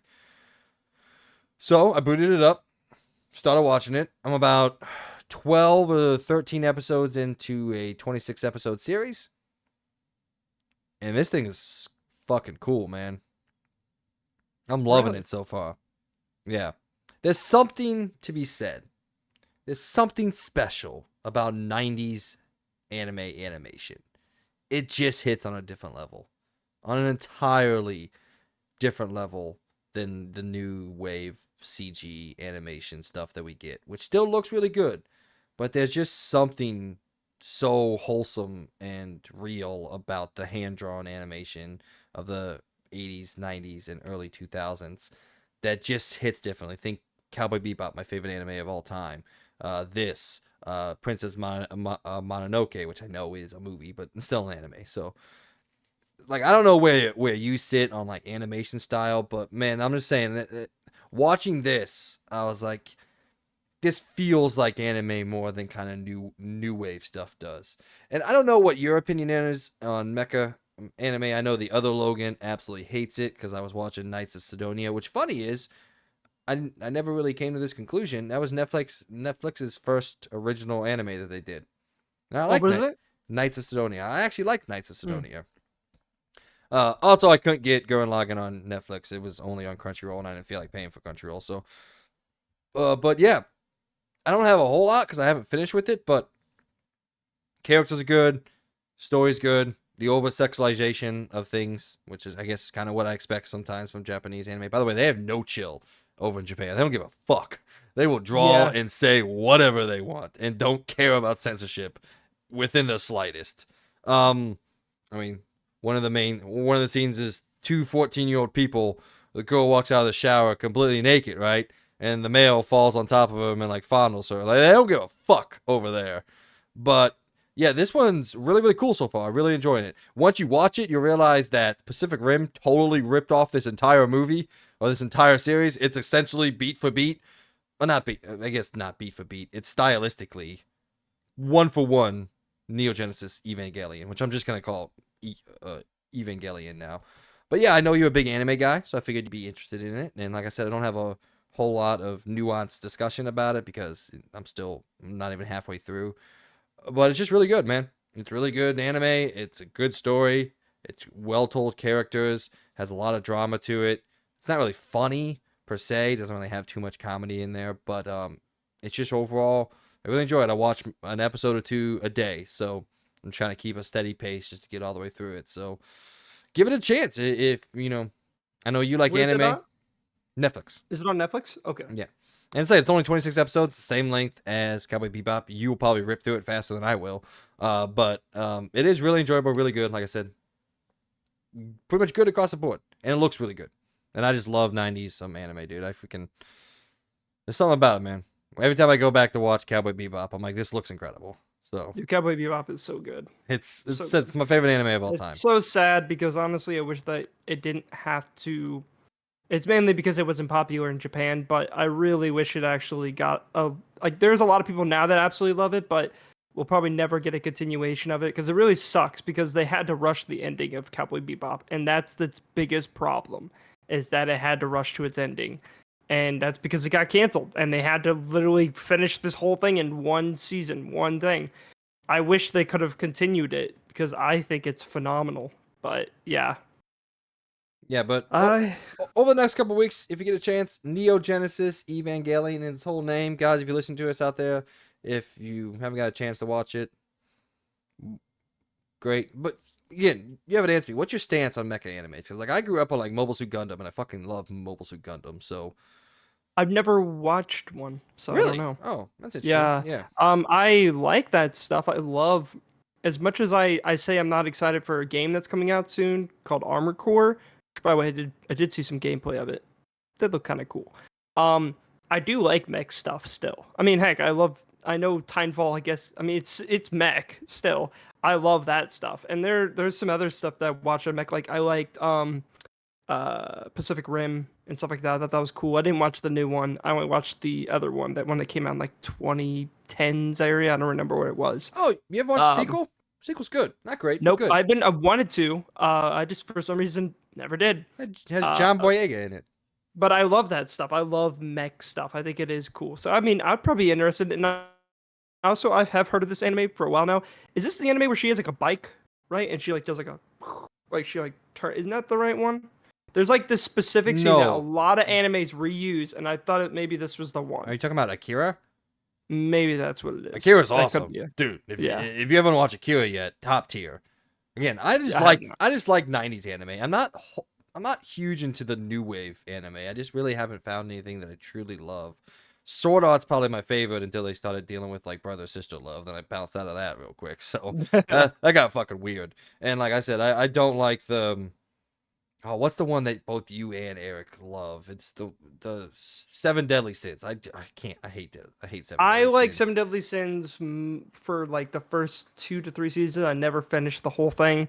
I really loved it then, but then it kind of did start to get to a weird point where I feel like they should have just ended it before they got to this point. They pushed it too far, which is a big problem with a lot of animes. There's some animes where they kind of go a little too long, in my opinion. Like, I don't get how One Piece still exists. I know I'm probably making a lot of people mad, but how the hell is that show still going on? But also, I could say the same thing about Dragon Ball Z and all that, but I don't get that either. Dragon Ball Z. I'm sorry, but man, Dragon Ball's pretty still there. excessive, man. Dragon Ball Z is done. Dragon Ball Z is Yeah. done. Dragon Ball still exists. Dragon Ball Z is also top tier. Fucking love Dragon Ball Z. Never really got too much into Super and DX, GX. I forgot what it's called, but yeah, give it a shout out. Give it a chance. Let me know what you think. You know much more about anime than I do. I just watch it. Is that fun? Yes. It's like Fairy Tail.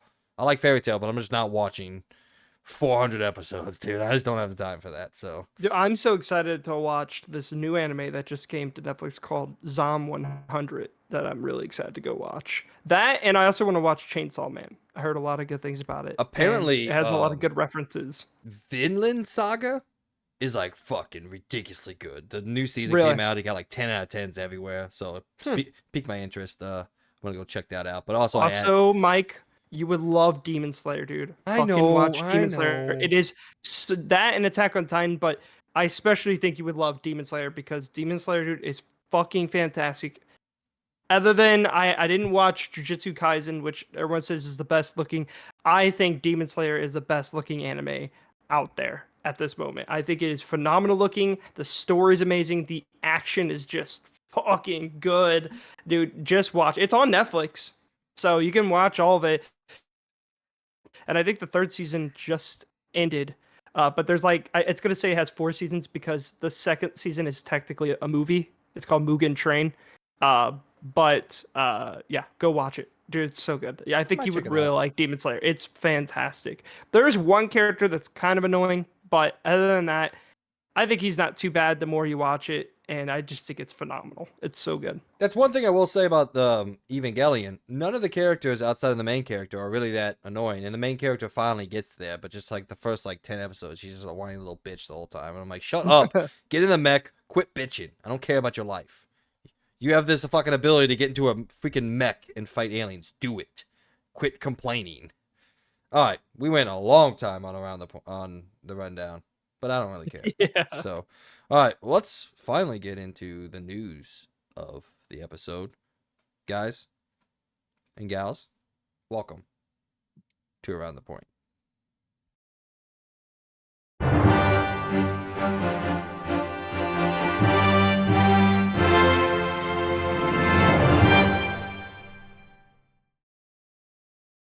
I was trying something new out with that intro. I didn't like it. I'm not gonna do that again. Welcome to Around the Point, where we here at the Experience Point go around the video game world and give you the news that you need to know about. That's a much better intro. I tried something new, it didn't work. So, all right, our number one story. We technically have two number one stories, but a bigger story for me. Immortals Fenix Rising 2 has been canceled by Ubisoft. Sad, sad story. But the original story goes as this. Ubisoft has reportedly canceled its plans for a sequel to Immortals Fenix Rising. The decision was made earlier this month by Ubisoft leadership due to difficulties establishing it as an IP. According to VGC, the sequel was reportedly in development at Ubisoft's Quebec, the same studio in charge of the first game. While Immortals Fenix Rising received positive reviews, it reportedly only sold a moderate amount of copies. Many of the units sold apparently came from heavy discounting during sales. Additionally, the European sales were reportedly 70% lower than Assassin's Creed Valhalla during the same period. I don't understand what publishers don't understand. Certain things aren't going to sell better than the top selling things in the world. Like, It actually is really dumb because it's this so could be annoying. very good. Like I haven't played Immortals Phoenix Rising, which I've been tempted to play it, and I've heard a lot of good things about it. Like I think a lot of people have praised that they think the art style is great. They think that it's actually quite a bit of fun, and it has that very kind of Breath of the Wild mix. Not exactly, but it definitely has a lot of inspiration for it. I think it's dumb. Like you have something here, why just continue it? But this is the problem with companies. They're always like, "Yeah, let's come up with a new idea." Oh, it didn't sell as well. All right, it's a bad idea. What? That's like saying, oh, Sony's disappointed because uh, Concrete Genie didn't sell the same amount as God of War Ragnarok. Well, no shit, Sherlock. Like, it's never going to. No. But it says here in the article, it continues on, Ubisoft has reportedly pivoted to focus on its most prominent franchises, such as Assassin's Creed. I want to amend that statement. It says Ubisoft has focused solely, pretty much, on Assassin's Creed. That's a joke, obviously. They got the new Star Wars game and other things like that, and Avatar. So, I don't know. Maybe we're just going to get licensed games and Assassin's Creed from Ubisoft. I guess you got to make How money nice. somehow. Yeah, man, but I don't know. I was mad because, like, well, yes, I have not played Immortals Phoenix Rising, and I probably never will. I own it. It's wait, do you still have my copy of it? You never gave it to me. Really? Yeah. Oh, there it is. I found it. It's over there. The same. Like you never gave it to me. I took things out of alphabetical order just because it was too annoying to like add new stuff and move everything around. So I stopped doing that. So I had to search for it, but it's up there. Does it even have its plastic? That's the big question with me. Yep, it is out of its plastic. We're good. All right, but it just felt unique. It felt like something different. Like again, we don't get too many different things, and I understand why publishers and all that are afraid to come up with new IPs and everything like that because they just simply don't sell as well as established or sequels or whatever. I get that. I understand why, but here's what I have to say. You don't get God of War Ragnarok without making God of War. You gotta start somewhere. You don't make. Hey, Mike, you're thinking too broadly here. Stop thinking. Money. Like you can't have Uncharted as a franchise if Uncharted 1 didn't exist, if someone didn't take the risk on it. Like I guess fair to them, they took the risk, it didn't work out in their mind. So I guess fair, but like I don't know, don't just immediately give up on something, give it at least a fucking chance out there. I'm mad. I'm mad already. Too much thinking, Mike. It really shouldn't be that much thinking. It really should just be like, we have our tent poles. Let the money we get from Assassin's Creed Valhalla buoy these new and innovative ideas, and maybe we get something that makes Assassin's Creed money. Who knows? You don't know when you're making a new IP. I understand it's risky. I fully and completely understand how risky it is to make a new IP. You think Sony was sitting back not sweating when Ghost of Tsushima was coming out? It's like, who the fuck knows if people are even going to like this game? I mean, bad example, I guess, because it looked amazing. But you get what I'm trying to say. Like, going back to the first Uncharted. Everyone was like, oh, Naughty Dog makes Crash and Jack, and now we're getting Uncharted from them? What is this? But guess what? Now you have... Well, I guess you don't have Uncharted. We might be getting more Uncharted. Who the hell knows? But, again, you don't get a franchise without making the first one. That's all I'm saying. Take a risk out there. Exactly. Do something different. All right, another sad story. The one that Logan, from what he wrote on the document, is very happy about. Tencent, our friends over in communist China, who we love so much, has now officially bought a majority stake ownership in Techland, the studio behind the original Dead Island and the Dying Light series. In a blog post, Techland CEO, I'm not going to try to pronounce that at all, announced that Tencent is currently in the process of becoming the studio's majority shareholder. Teaming up with Tencent will allow us to move full speed ahead with the execution of our vision for our games, this guy explained. We have chosen an ally who has already partnered with some of the world's finest video game companies and helped them reach new heights while respecting their ways of doing things. This guy insisted that even though Tencent will own the studio, Techland will retain full ownership of its intellectual IPs, maintain creative freedom, and continue operating independently. The only thing I will say on this is, while I do not like the idea of foreign national subsidiaries backed by not really great people, I'll never support that. I do have to give a modicum of respect to Tencent that so far they have not interfered with anything that they have bought. They've bought it and said, do your own thing. That's a lie. Tencent has done that with multiple games, actually, where literally there is multiple examples that I can't pull up at the moment, but I've watched a couple of videos on it, of companies that they have purchased that have said the exact same thing, and then within the first year, they'll say, oh, hey guys, we're not going to do any kind of bad monetization, we're not going to do that. Guess what happens a year later? Monetization comes in, and it becomes a big problem. And most of these games end up failing or having problems. For example, we had Back 4 Blood, owned by Tencent. What happened to that? There was a early access game that was still in early access that had to shove in microtransactions because of the higher ups at Tencent, because they want to make money. So now we have Dying Light, which really sucks because people want to complain about Xbox buying Call of Duty. At least they're not going to fucking do this. So I honestly, just a moment of silence for Dying Light. A once good gaming company, now dead. And for after this year, you might as well just assume that that company is a dead company at this point. Well, So I will it's good retract my knowing statement you. then. You made a lot of good games. You made a lot of good games in the past. I was happy to know you. I thought you did a great job in the past, but goodbye. You sold yourselves to the overlords because you wanted to make a fucking quick buck, and now they own you. You can say that they don't own you. You could say that they're giving you creative freedom, but you are done. You're done. You have no creative thing. The only people I know that literally straight up, and as much as people want to make fun of Xbox for buying all these things, I mean, heck, they're so offhand that they even have these companies like, Redfall come out. So at least they're being offhand.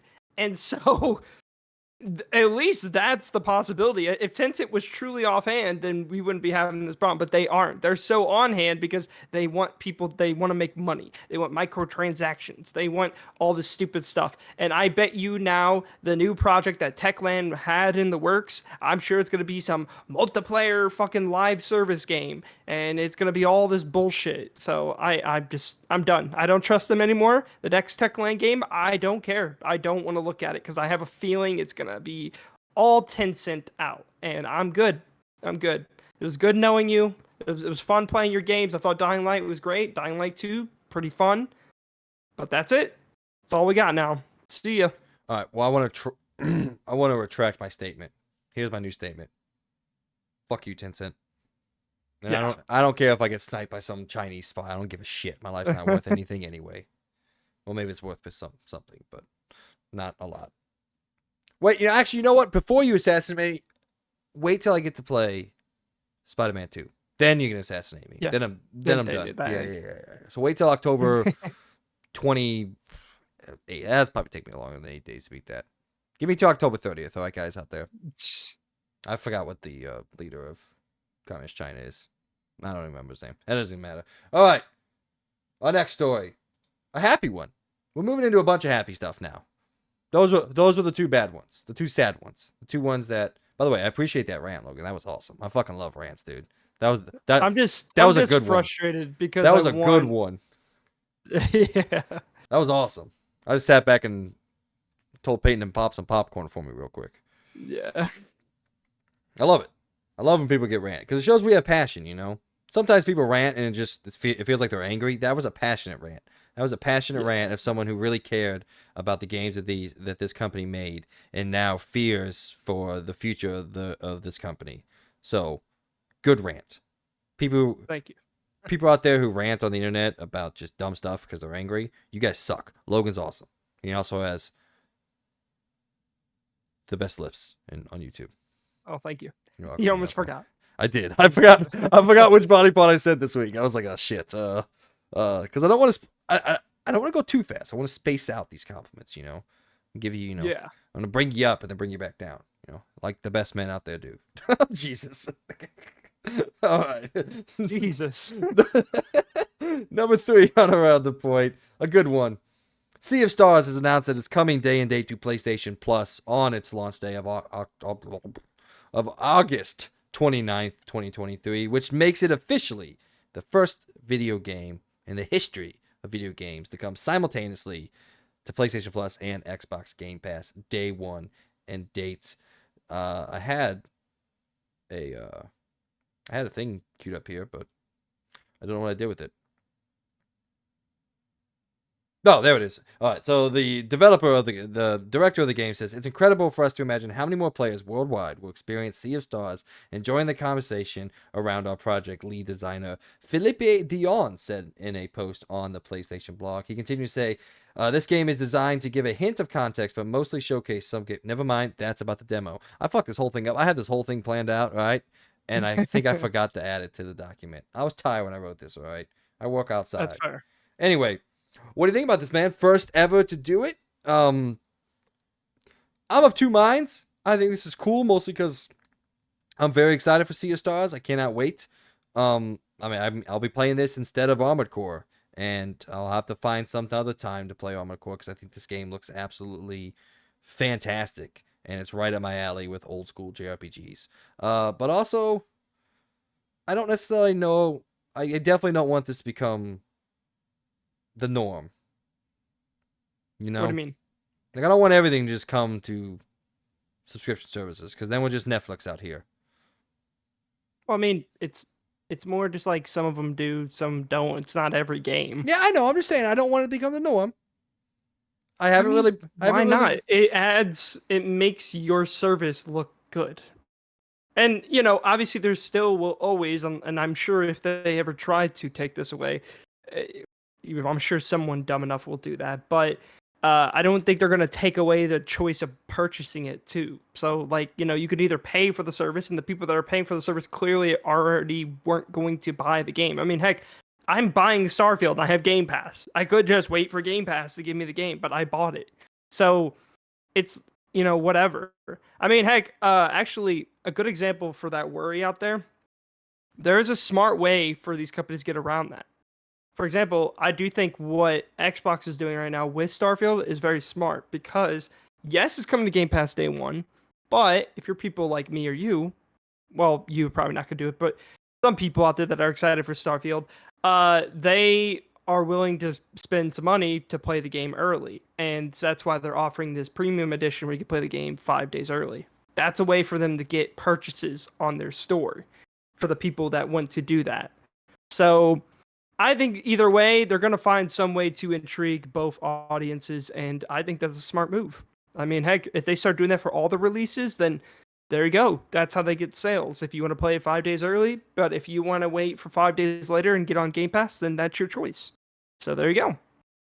So I Yeah, wouldn't be worried about it. that's And fine. honestly, they're still making money. As much as people just think that they get it on there for free. The companies have to pay them, right? They don't just be like, yeah, that's coming to us. Like they had to pay these people to bring it to their service. So it's not like they're not making any money off of this.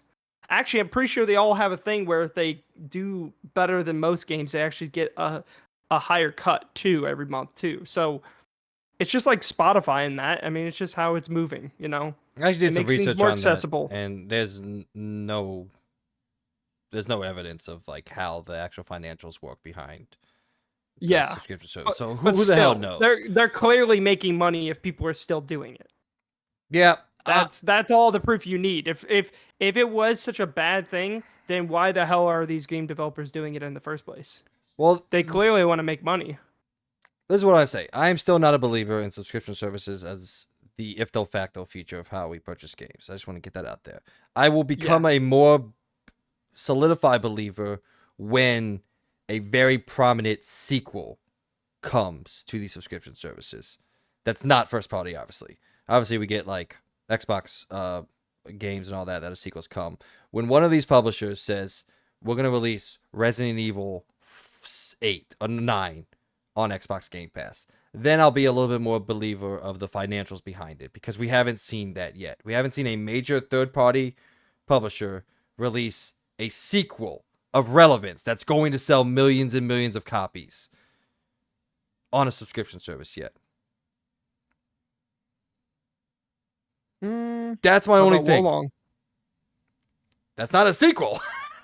Yeah, but And still, that's it's brand new. yeah, brand new And things it's come. made by people that are reputable that have made other games before Yes. that of that same type. What I'm saying here is brand new games and brand new IPs come to subscription services because it's a guaranteed paycheck because you don't know Mhm. how successful these things are going to be. My only thing is I will be a much bigger believer when something that's already solidified and you already know is going to sell X million of copies.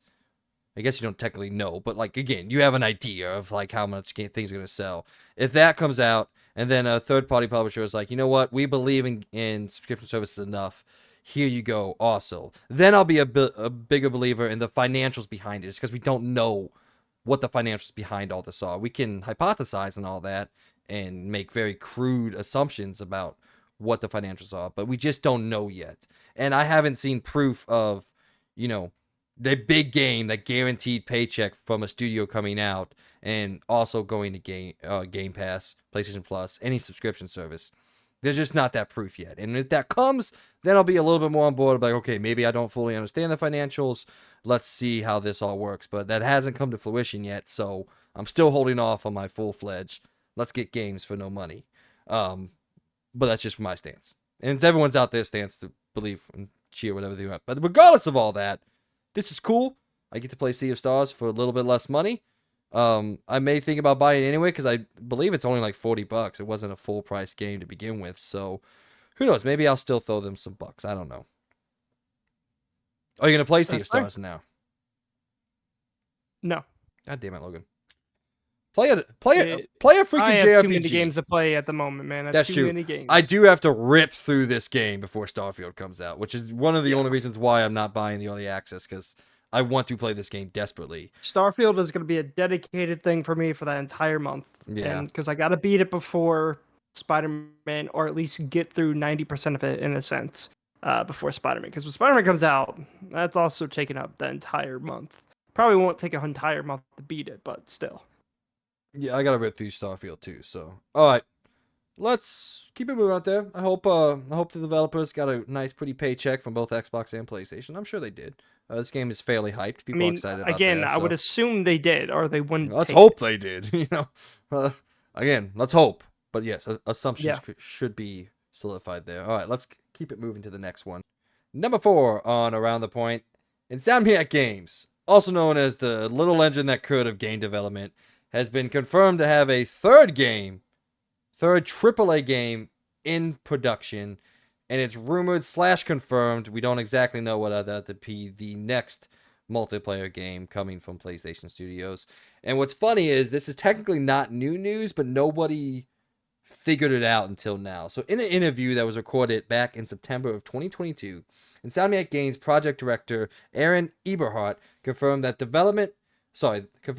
developer is working on a third game. The game, which is not Spider-Man 2 or Wolverine, will be a multiplayer title, she says. So I guess there is confirmation there. The interview resurfaced recently thanks to Twitter user @Dreamwalker, which has shared the news across the internet. Insomniac Games first advertised roles for a multiplayer project back in 2021, with Eberhardt coming on board and Insomniac Games last year. This is what she had to say. She said, "This is actually my first AAA game project now, and I am the project director here on an unannounced project," it was said. So, what could this be?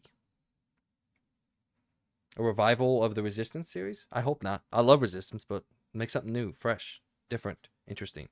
By the way, yo, Insomniac, chill the fuck out. You're embarrassing every other studio out there. Like, calm down. If they're gonna have out of your fly. They're gonna have 5 PS5 games before Naughty Dog makes fucking anything. Like, chill out, everybody. No, I'm just kidding out there. Keep knocking them out. If they're the same level of quality that you've been doing, fucking keep going. I don't care. But Dude, damn, man.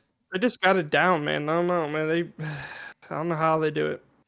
I think it's mostly because, and I say this in no sort of negative context, but it's just a simple matter of the fact is they are not as hyper fixated and hyper focused on perfection that some other Sony studios are. Something like Naughty Dog or Santa Monica that is like hyper fixated on every aspect of their game being perfect. For all the love that I have for Spider-Man, I would not say in a sentence that Spider-Man is on the same production level in terms of visuals and other aspects of it as something like The Last of Us Part 2 or God of War or Ragnarok. They're absolutely beautiful and there's nothing wrong with that, but it's not exactly on that same tier, which you could probably like make up a number that hyperfixation adds at least 1 to 2 years of development time on all your games, just making sure every single aspect and visual reference in there is as close to perfection as you can get it. And Insomniac doesn't really care that much about that. They want everything to look really good and be really good, but they care more about gameplay-driven focuses and is the game fun? Is the story good? All these other things, and they don't focus too heavily on the visual perfection that some of other Sony studios do, or PlayStation studios do. So I think that probably leads into a lot of how they're able to push things out so quickly. And it's also probably just the fact that they're just really fucking good at this. Like, the group of people that they have over there, the 400 plus people they have working over Insomniac, just understand how to make games, especially for PlayStation, or the PS5. Sorry, there's probably 2 things happening there. But yeah, man. Yeah, I don't know how they're doing it, man. They need to calm down. They're embarrassing everybody. I mean, they're probably the best purchase PlayStation's ever had because I mean, it's crazy that they've already come out with almost 3 games. Yeah, this generation already for PlayStation 5. Well, they're getting ready to launch the third. I guess, Yeah, you can see Miles Morales as a cross-gen and all that, but so let's just say 2 for sure, but two still. and 2.5 games for PlayStation 5 within the first 3 years of the console being out. And then if Wolverine does hit in 2024, that's officially 3 games slash 4 for a generation when you have multiple other studios. I'm looking at you, Naughty Dog. You haven't made fucking shit in this time. And you can't say it was like, oh, well, they released Last of Us at the tail end of the PS4 in 2020. And I was like, yeah. And Insomniac released Miles Morales in 2020. Then they released Ratchet and Clank in 2021. Then Spider-Man 2 in 2023. Then Wolverine in 2024. Like, there's no... Again, whatever Naughty Dog is working on, it's probably going to be fucking amazing. Or at least, bare minimum, really, really good. But maybe don't hyperfixate so much on the perfection of your craft. Because people, at the end of the day, just want to play as many great games as they can. I don't know. I feel that. But yeah, hats off to you, Insomniac. But anyway, we never answered the question. What do you think this could be? I hope it's something new. I also hope it's something not Marvel. I don't want Insomniac to get tied to just doing Sony's Marvel stuff. Like, I want them to flex their creative ingenuity because that's an incredibly creative studio. This is the studio that made Sunset Overdrive, Xbox One's best game. I love I Sunset disagree with Overdrive. that. But, I understand. I know you do. But I don't really know what it could be. I also don't know. I don't know why they are putting the time and effort to make a multiplayer game at the moment. Because what are they going to create? Because as a multiplayer game nowadays, if you want it to last, there's a lot of things that are a little bit different from the last time they made a multiplayer game. It's not like it was back in the day. So is it just going to be like a multiplayer add-on? Is it, going to actually be in its entire other game? Like, I don't know. I mean, I think would be fun is to have like a Ratchet and Clank classic multiplayer thing, like a little arcade thing as a little bonus. That'd be cool. But do well, I I mean, think they need to make an entire multiplayer game? What the hell are they going to make that's multiplayer at this point? I don't know. who knows? Like I said, I hope something new. But it is worth noting that the entire job listing back from 2021 when this came out, it says, Insomniac Games is hiring. We have 5 new job openings for a multiplayer project. Come join us and be a part of the PlayStation family. And that is creative director, systems designer for multiplayer, a story lead, an art director, and a VFX artist. So whatever they're making is still story based. Because why else would you need a story lead if you're not making anything story? So I hope and pray that it is simply just a new IP that has a single player that also has a detailed multiplayer. Maybe they're going back to the FPS because I know you've never really played the Resistance games, but the Resistance games are awesome. I absolutely love Resistance. I actually think it's better than Killzone. But who knows? I just think they're so fucking good over there. I don't really care what they do. It's probably going to be great. Like, I go back. When's the last time Insomniac Games made a bad game? Oh, wait. I mean, not bad, but I still think Sunset Overdrive is pretty mediocre, and I have tried to replay it again. I disagree. I think that is one of the more mediocre ones they've come out with as of probably Okay, the last few years. but I will say this: if your low point it's is not bad, it's just mediocre. If your low point in your eyes is a C to C plus, and in my eyes it's an easy B to A, if that's your low point, looking pretty good. Well, yeah, it's a good C. It's like, it's okay. I think it's pretty average. There's not much to the game. I tried to play it and enjoy it, and I still couldn't get into it. It's not enjoyable to me. But I think everything else has been great. I don't think there's ever been, other than that, I think everything else has been fantastic. So. Well, I'm excited for you, Insomniac, but I do think you need to chill out. I hope you're giving your people some vacation time, because Jesus F. Like, again, if they keep up this pace, man, like, which is funny. If you look back at their history, this is actually the pace they've always worked at. We just never really realized it because they weren't. I mean, they were making Ratchet and Clanks and other things, but they weren't really making these big open world Spider-Man, whatever Wolverine ends up beating. They really hadn't stepped foot directly into the spotlight yet. Regardless of how good Resistance was. And like I said, I love Resistance, but not a lot of people cared about that. It's the reason why it died, because it wasn't a super successful franchise. But they've always really had this pace. And it's only something come to the limelight once everybody else slowed down. Once other studios started making 4, 5, sometimes even more years to make a game, and Insomniac is out here pushing out games, two years apart, sometimes every other year. It's like, okay, they got something special and they got this shit figured out over there. And it's probably just pipeline. They probably just have good ownership, good leadership, talented people working in the studios who love their craft. And they just, I don't know, I guess it seems very layman's terms, but they're just fucking better than other people, Is what it feels like. They're just better at making games, regardless of the quality. They just seem to have their pipeline and shit figured out in a way that, honestly, probably even half of the other PlayStation studios just can't figure that sort of consistency out. And I love them for that. I think when we look back on this generation, it's Insomniac's carrying them, like, easily. Insomniac is carrying PlayStation 5 right now, regardless of how good Ragnarok was. We're already about to release, technically now, when it becomes October, 2 actual truly next-gen games within already a couple years. That's insane. Yeah. And then that's not it. If they make Wolverine, it takes them another 2 years. That's insane. And we're getting Spider-Man 3. I think they should be. I think they should be done after Spider-Man 3, because I'm still a believer in trilogies and all that. Unless it takes you so damn long to make a game like God of War did. It's the reason why they didn't make a third one of that, because it would take them another 5 years to make it. But you could theoretically think we'll probably get a Wolverine 2. Unless it sucks, then. But I don't think that game's gonna suck at all. But so that's just, I don't know, man. A whole nother level working over there. You want to talk about value, though? Do you remember how much PlayStation paid for Insomniac Games? Like what? $1 billion? $440 million. Yeah. Okay. You want to talk about value? That's stupid. They made that immediately when Spider-Man came out. They just nothing but pure profit at this point. All right. Let's move on for something that matters a lot to something that doesn't matter and probably shouldn't exist at all. We have gotten word this week that Nickelodeon All-Stars Brawl, the super popular, super hyped Smash Brothers clone that came out last year, is getting a sequel. And Squidward is coming to the action. Developers Ludosity and Fairplay Games and publisher Game Mill Entertainment have announced Nickelodeon All-Star Brawl 2, a sequel to 2021's... That came out in 21? Damn.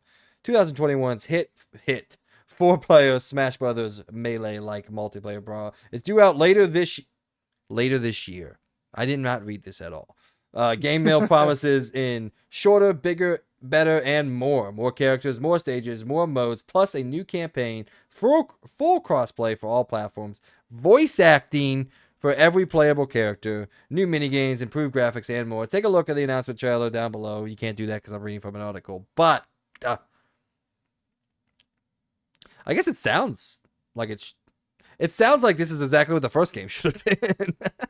It sounds like you made the first game and we're like, well, we kind of half-assed that one. Let's actually make the game now and just throw a 2 next to it. What do you think, man? Did you ever play Nickelodeon's All-Star Brawl? Because I remember I downloaded it and it was not good. It was awful. Oh, no, I didn't play it at all. It looked horrible. Just even watching the gameplay you sent me, the thing about a fighting game is it has to feel good. And it looked like it felt super clunky and awful. The idea behind it's cool. Execution, not great, from what I could tell. Also looked horrible, the game. It did not look good. But again, not every game has to look amazing, obviously. But it's also coming out on current gen consoles, and literally the Nintendo Switch Smash Bros. Looked better than that. That is and true. That's on ancient mobile hardware. So, yeah. There's no excuse. It just looked bad. All right, so it says right here, continue on, I read down a little bit. It says, in the new single-player campaign, you'll be aiming to stop Danny Phantom, bad guy Vlad, Placimus. That sounds like an innuendo for something. From conquering the Nickelodeon universe. So yeah, I mean, hey, cool. We get a campaign. You finally paid for people to speak into a mic. That's awesome. Should have been there day one with the first game. It sounds really good, but again, it's just like, I mean, I guess I can't. How did they even get the money to make a second one? That's what I don't get. Did they Maybe really sell that well? I don't know. Maybe they like went to this game mill and were like, "Yo, look, we can do this better the second time and actually make money." I don't know, man. I guess I can't talk too much. I literally just talked about how, just because something doesn't work out well the first time with Ubisoft, don't give up on it. So I guess I can't say too much because that would be hypocritical of me. I always do that, hypocritical of me. So I'm looking up sales numbers. Nickelodeon All Stars Brawl. Apparently it made, really, $3 million with almost 100,000 copies sold. So who knows? Maybe the game's super cheap, and $3 million gave them all the money back that they put into it. So Hopefully. apparently it has a 90% on Steam. That seems fake. That doesn't seem like it should be a thing. Oh wait, never mind. I read half of a sentence. It said Nickelodeon's also as popularity is also evident in the fact that almost 90% of its Steam's players speak English. Why is that a sentence in this article? I don't know, but that tripped me up, and I should have read the whole sentence, but I did not. That's how that things work. It's all right. Do you have anything more to say on Nickelodeon All Star Brawl 2? No. Are you gonna play it? I'm not paying for it. So, I mean, if it's free, possibly. If not, I'm not paying for it. You know what I thought about this? Oh, sorry. You know what I thought when I read this article? What? Yo, where the fuck is Multiverses? Oh, God, yeah. Like, dude, Multiverse is so dumb because they had everything. And they actually had a decent fighting game there on their hands. And then yet, they threw it under the bus. They took too long to update it. There's not enough stuff there. There's not enough meat to the bone. And yeah, dude, I still can't believe they shut down the servers until they officially came out with the game. I just think that's so dumb. Yeah, I mean, we talked about how that was probably the death of that game with that decision. Mm-hmm. And the fact that I looked it up because I was like, it's got to be coming shortly, right? It still doesn't announce a release till 2024. It has to be. That has to go down as one of, if not the stupidest decision a developer and / publisher has ever made in the history of video games. And I'm including making ET in that.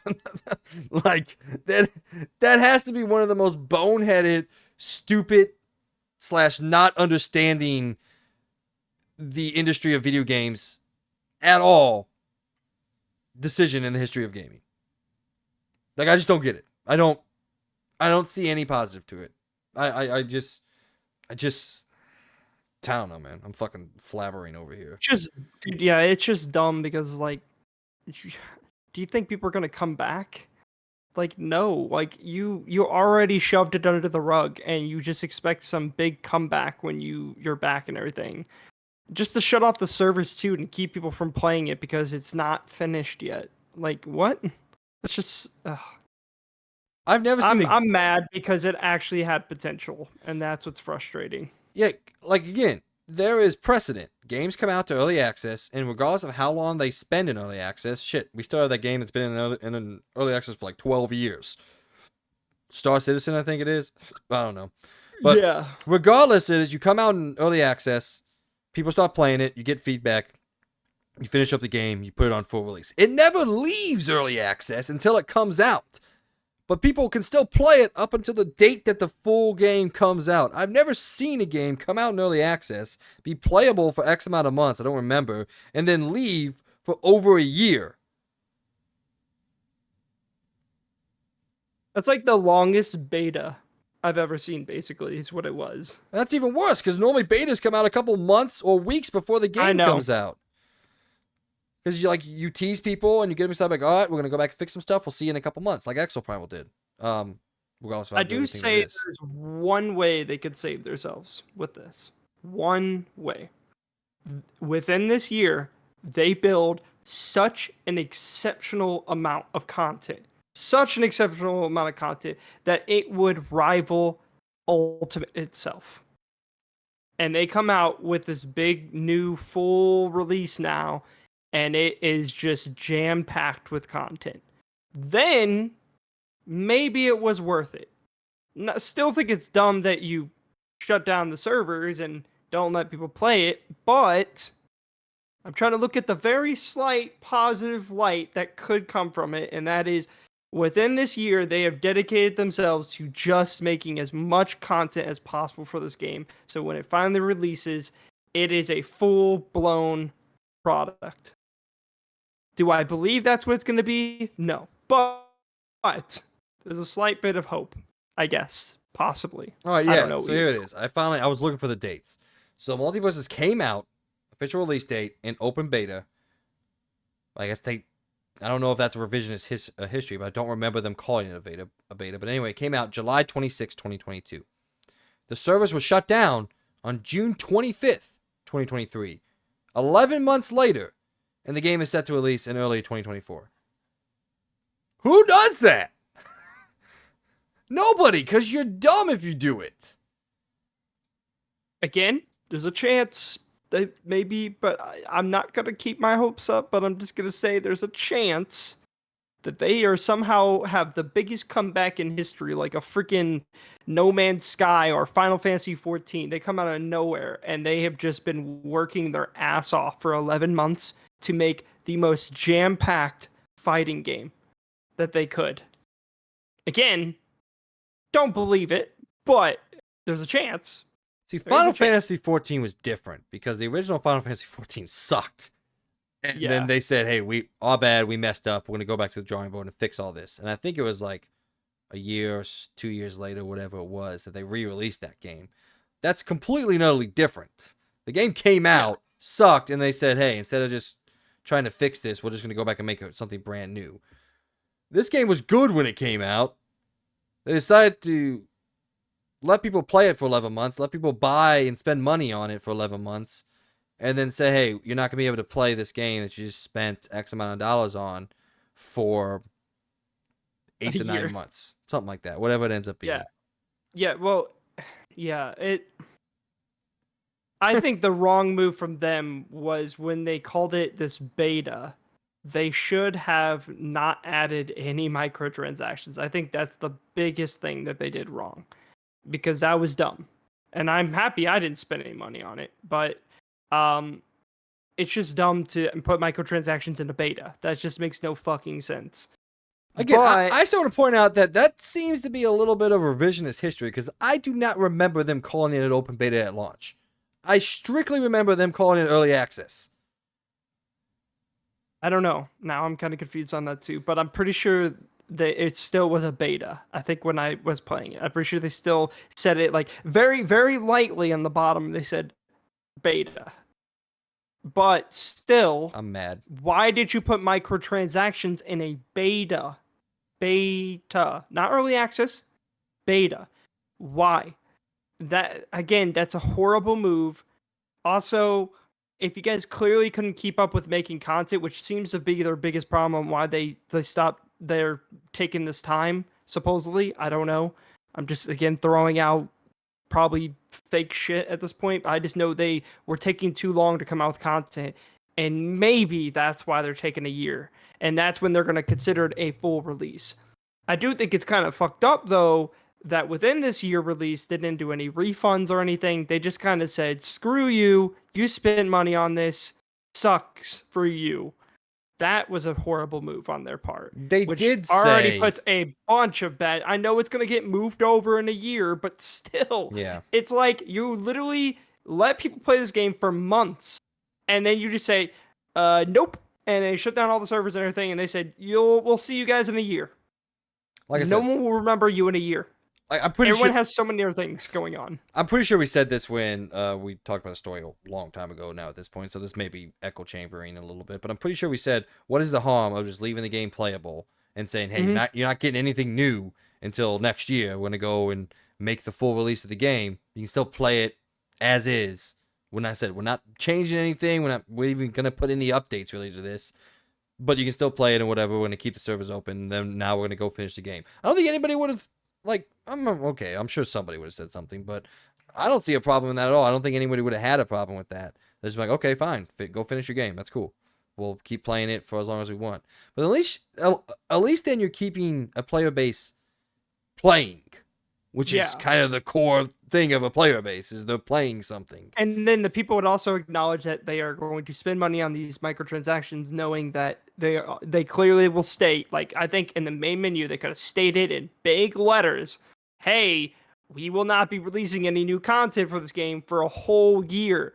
And then they could probably specify like what they're working on within that year, so that maybe they can hype people up, like, oh, we're going to come out with X amount of characters, we're going to come out with all these maps, we're going to come out with all these modes, and then specify all that in that little thing, and then said, spend money at your own transgression or whatever, and that's it. And then just leave it open, leave it on. That's all they had to do. But no, they just said, nope, turned it off. That is a very dumb move, because again, no one's going to remember your game in a year. No one. Everyone's going to be moved on. They're going to be, by the time we gets to us, we're going to like, what the fuck? Oh yeah, I forgot. That was a game, Multiverses. It's back. The only chance I have for them is to like come out when nothing else is happening. Like, you got to time that release perfectly. Like maybe in January where there's not a single fuck happening in the video game industry. You got to say, hey, here's Multiverses. That's your only chance. If you come out around anything of any significance, you're dead. You're dead in the water. You know what would be a pretty cool move? What? So say they announced the release date for, I don't know, February of 2024, because we still don't even know. It just says early.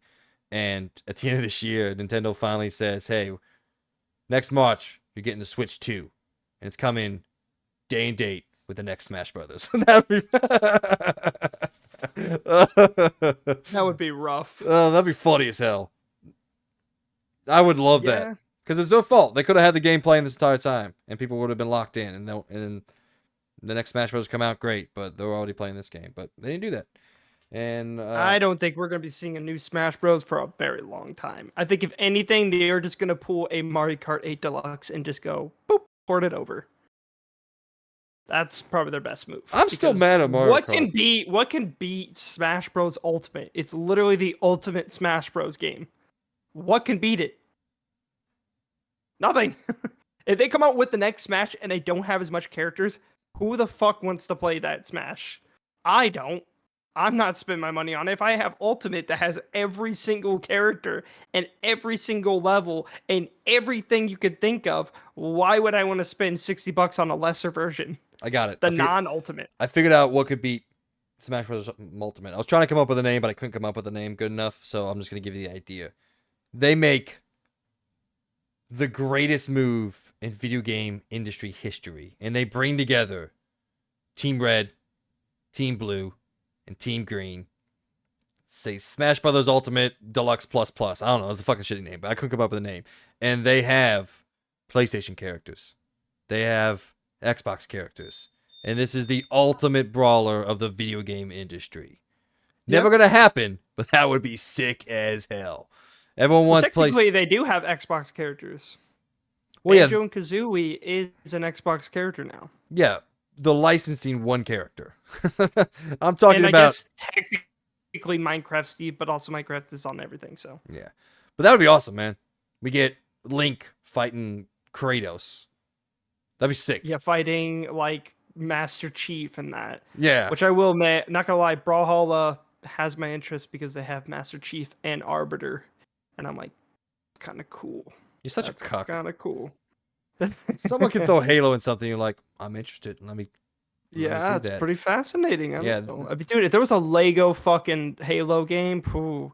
And did you ever look that up? There actually was going to be not a Lego game, but it was that weird off-brand Lego. It was Battle Blocks or Big Blocks something. It was like but I'm telling you, man, they could win over the entire industry. That would, I would have to say that probably be the biggest game of all time if they pull that off. Smash Brothers is already huge. What would be the name though? I still can't believe Smash Ultimate exists because that game is stupid. For how much stuff you get in that game, like I just don't. I'm just blown away by that. It recently got a discount to $52.99 instead of $59.99.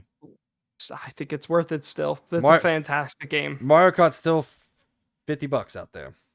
Yeah. A little. They can spend additional $20 or whatever it is. A literal decade after the game originally came out. That game, on the other hand, man, dude, there needs to be a new Mario Kart. Come on. Like, there's no... Oh, speaking of kart racers, did you hear that DreamWorks announced their own kart racer? Come out with the DreamWorks, you know, you're going to have... Did you see how good the Disney one was? Okay, well, Disney one was bad because they treated it like a live service game. You had to buy everything, so... I don't know. Having Shrek race Toothless in karts? I love kart racers, so you announce a kart racer, I'm immediately intrigued. And a DreamWorks kart racer sounds like it could be cool. You got Puss in Boots out there racing Hiccup. Who else was there? There's a lot of DreamWorks that I can't remember anything. I remember only two things, and that is... Isn't How to Train Ratatouille? Your Dragon. No, that's Pixar. Is it? Yeah. Fuck, I don't know, dude. I'm really bad. Dude, yeah, who the hell is in DreamWorks? Other than those two, I can only think of Boss Shrek. Baby? Oh, Minions. I forgot Minions. Yeah, Boss That's Baby. one. Yeah. Boss Baby. Yeah, Boss Baby out there. Filmography. What do you got for me? All right. So Shark Tale? So here Shark are Tale? here are the entire list of their franchises. Flushed Away. That's not on here, so I don't know what you're talking about. But Really? here's the entire list of their franchises. You got The Prince of Egypt, Shrek, Spirit, Madagascar, Kung Fu Panda, Monsters vs. Aliens, How to Train Your Dragon, The Croods, Turbo, Rocky and Bullwinkle, Home, Trolls, Tales of Arcadia, The Boss Baby, Captain Underpants, and Abdominal. Wait, why is Flushed Away not on there? I don't know. I don't even know what Dude, Flushed it's on their Away is. website. You don't know what Flushed Away is? What do you mean? That's a good movie, man. Flushed It's Away. the one. It's literally about a rat that gets flushed down a toilet. And basically, there's like a society underground of rats. Oh yeah, you never seen it. No.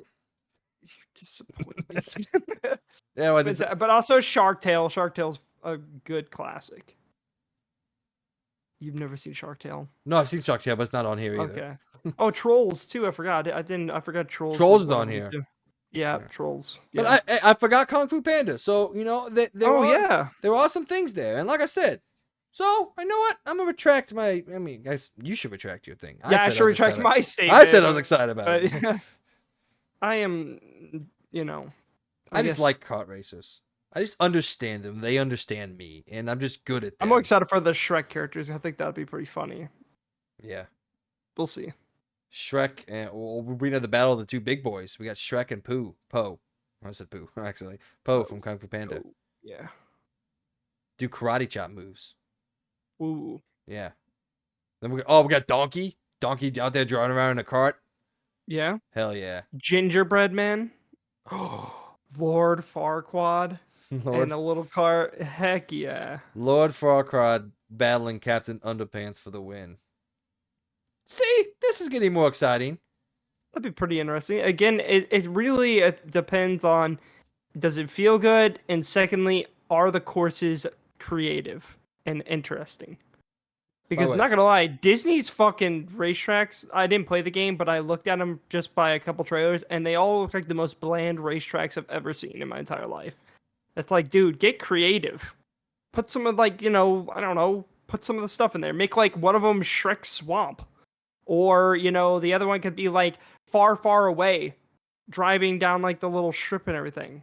Or How to Train Your Dragon, they could do it through the Viking village. Or up in the sky with the dragons flying by. I was literally just sitting here and I was like, yeah, the village from How to Train Your Dragon. That I can't remember the fucking name of it, even though it's one of my favorite. Yeah. It starts with a B. I mean, they're not really there that much, to be honest. So... We talk about it's the main part of the first movie. They almost never leave. leave. The second movie was all on the Dragon Island, where they find his mom. That's right? true. Yeah, that's the second one. Yeah, Burke. There it is. Got it. Burke. Okay. Burke. I knew it started with a B. All right, we've been on this. That... Yeah, Go ahead. Too long. Okay. What are you saying Move on. anyway? Oh, you don't even want to say it. You started to say something. And I don't Oh, want I to was cut gonna you. say Universal, their new park, they're adding an entire How to Train a Dragon section, which I know you'd be excited about I because I was know gonna you say, like How to Train. I fucking love How to Train Your Dragon. It's Yeah. one of the best movies of all time. All right, let's actually finally move on to the next story. Number I've lost. 7. Nope, 6. Number 6. 6 Yeah. on Around the Point. After years and years of speculation, what the hell is going on with Square Enix and Xbox? Well, we don't have an answer to that. We do have a future. Today, not actually today, but during the Final Fantasy Fan Fest 2023, Mr. Phil Spencer and the head of Square Enix CEO Takashi Kuru took to the stage and announced that the successful Final Fantasy XIV will be the first Square Enix property to make its way over to Xbox consoles. This is what they had to say. So during the Final Fantasy Fan Fest 2023, Final Fantasy 14 game director Naoki Yoshida welcomed Xbox head Phil Spencer onto the stage alongside Square Enix CEO Takashi Kui to celebrate the Xbox release announcements. While on stage, Kiryu made the following statement. And one more thing. As CEO of Square Enix, we want to continue to deliver fabulous games to fans across the world. And of course, we want to welcome the Xbox community as well. And starting with today's announcements of Final Fantasy XIV coming in spring 2024, and wherever possible, we are planning to bring our games to Xbox for players around the world to enjoy. We really look forward to working closely with Phil and the Xbox team to make this possible. In a response, Phil Spencer said the following: "Thank you, Kiri-san. We deeply respect the rich legacy of Square Enix, and we look forward to building on the relationship that we've established in bringing Final Fantasy XIV to the Xbox and partnering closely with you and the Square Enix team on future games." So there we Sweet. go. That's nothing but good news. That's awesome. Hopefully people that have been begging to see Final Fantasy VII remake to come to Xbox, I think this adds a higher chance of that actually coming to fruition. And possibly in the next year or so, maybe we'll see the new Final Fantasy. Possibly. That'd be kind of cool. Here's what I'll say to you Xbox fans out there. If you are excited about this, if you are happy, which you should be, please buy the games. One of the main reasons why Square Enix left your console is because nobody bought shit on Xbox. Final Fantasy 15 sold 8,000 copies in Japan. Yeah, in Buy the. Japan. That's still an attach rate of less than 1%. Do you know the market with the Xbox market in Japan? Basically none. That's still an attach rate. That's still an attach rate of it's like less 8,000 consoles sold in Japan from Xbox. No, I literally just said the attach rate is still like 1.8%. So that means there's like do you know what attach rate means? No, I got you. No, keep going. Okay. So it's still a super low number. So all I'm saying is it's on you guys, Xbox fans. It's on your earnest. Go out, buy Final Fantasy if you want to see more Square Enix games, if you want to see all these games come to Xbox continually. Let them know that you want it. That's the only way you can let someone know that you want something is to buy the thing that they make. That's a very easy connection to make there. I do think Final Fantasy XIV was a good one to start because, let's be honest, Xbox people love multiplayer. So, that's a perfect one to start because I think that is a one that I think a lot of people are going to enjoy. I mean, there's a ton of people that play a lot of MMOs on Xbox. Same, like, for example, ESO is very popular on Xbox. So, this would be cool. And I think this is great. Kind of makes me want to try it, but also I know I'm not going to enjoy it because it's MMO. That's the thing that sucks about MMOs. They always sound good. I'm probably not going to enjoy it, but I want to try it. But It was interesting to hear. I think Yoshida said this in an interview. I don't remember. It was translated pretty poorly, so I had a hard time reading it. But apparently, the main reason why Final Fantasy XIV never came to Xbox is because of Microsoft's actual community guidelines on those type of games in particular. That apparently they like on MMOs and all that, they have like super strict guidelines for some reason because Microsoft is not known for having super strict community guidelines. But on games like those, like you couldn't really talk to anybody from anybody else. You couldn't party up on like MMOs and all that. And I'll have to do some more research into it because I said it was a very rough translation of an article that I read. I believe it was early today. But apparently that was one of the main reasons why it hasn't happened yet because you literally couldn't do anything in the game with the guidelines that Microsoft had in place. And apparently, he said in the interview that that's the main thing that they have been talking about behind scenes is finding a way to change those guidelines that make sense for Microsoft to do. Which again is so confusing because like Microsoft has been open like the entire history. So it's weird to like this type of game to be so locked down in how the community can interact with each other. I don't know. That was the reason I read. Like I said, it was a rough article, so take me at face value. But that's apparently one of the core reasons why it hadn't happened yet. I don't know. Yeah, it's a weird one. Like I said, it could totally be bullshit, but I don't think it was complete bullshit. It's just it was hard for me to fully grasp what the article was saying because like every other word was misplaced. So it was a really rough translation. All right. Moving on now, we're going to get moving through these stories a little quicker because they're smaller, but I did want to take the time to throw this in here that congratulations to Twisted Metal out there. You have surpassed pretty much every single expectation in terms of reception that you could have gotten out there.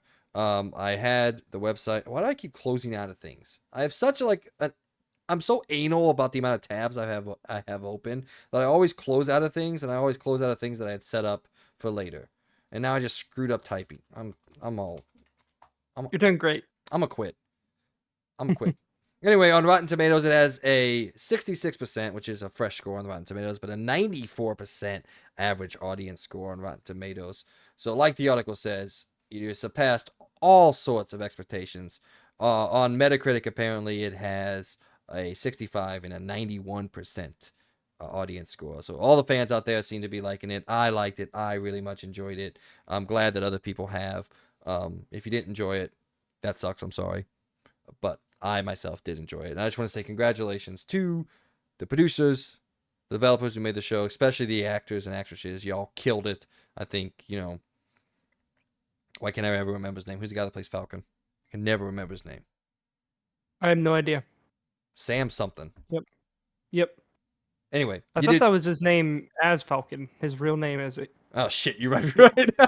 Yeah. I don't think that's his actor name. God. Now I gotta look something else up. Hold on. I guess I could just literally look up Twisted Metal. Internet? Why would I want a picture? Why would I want a picture there when I type that in? Anthony Mackie, not Sam. Got it. Yep. Anthony Mackie, also Stephanie Beatrice. If you don't know who she is, did you ever watch Brooklyn Nine-Nine, Logan? I did. I love Brooklyn Nine-Nine. She is Oh wait, she's the one that's usually a lot more like she's like the rough and tough girl. Yeah, and, that's her. Yeah, she is awesome. I love that show. She is awesome in this show.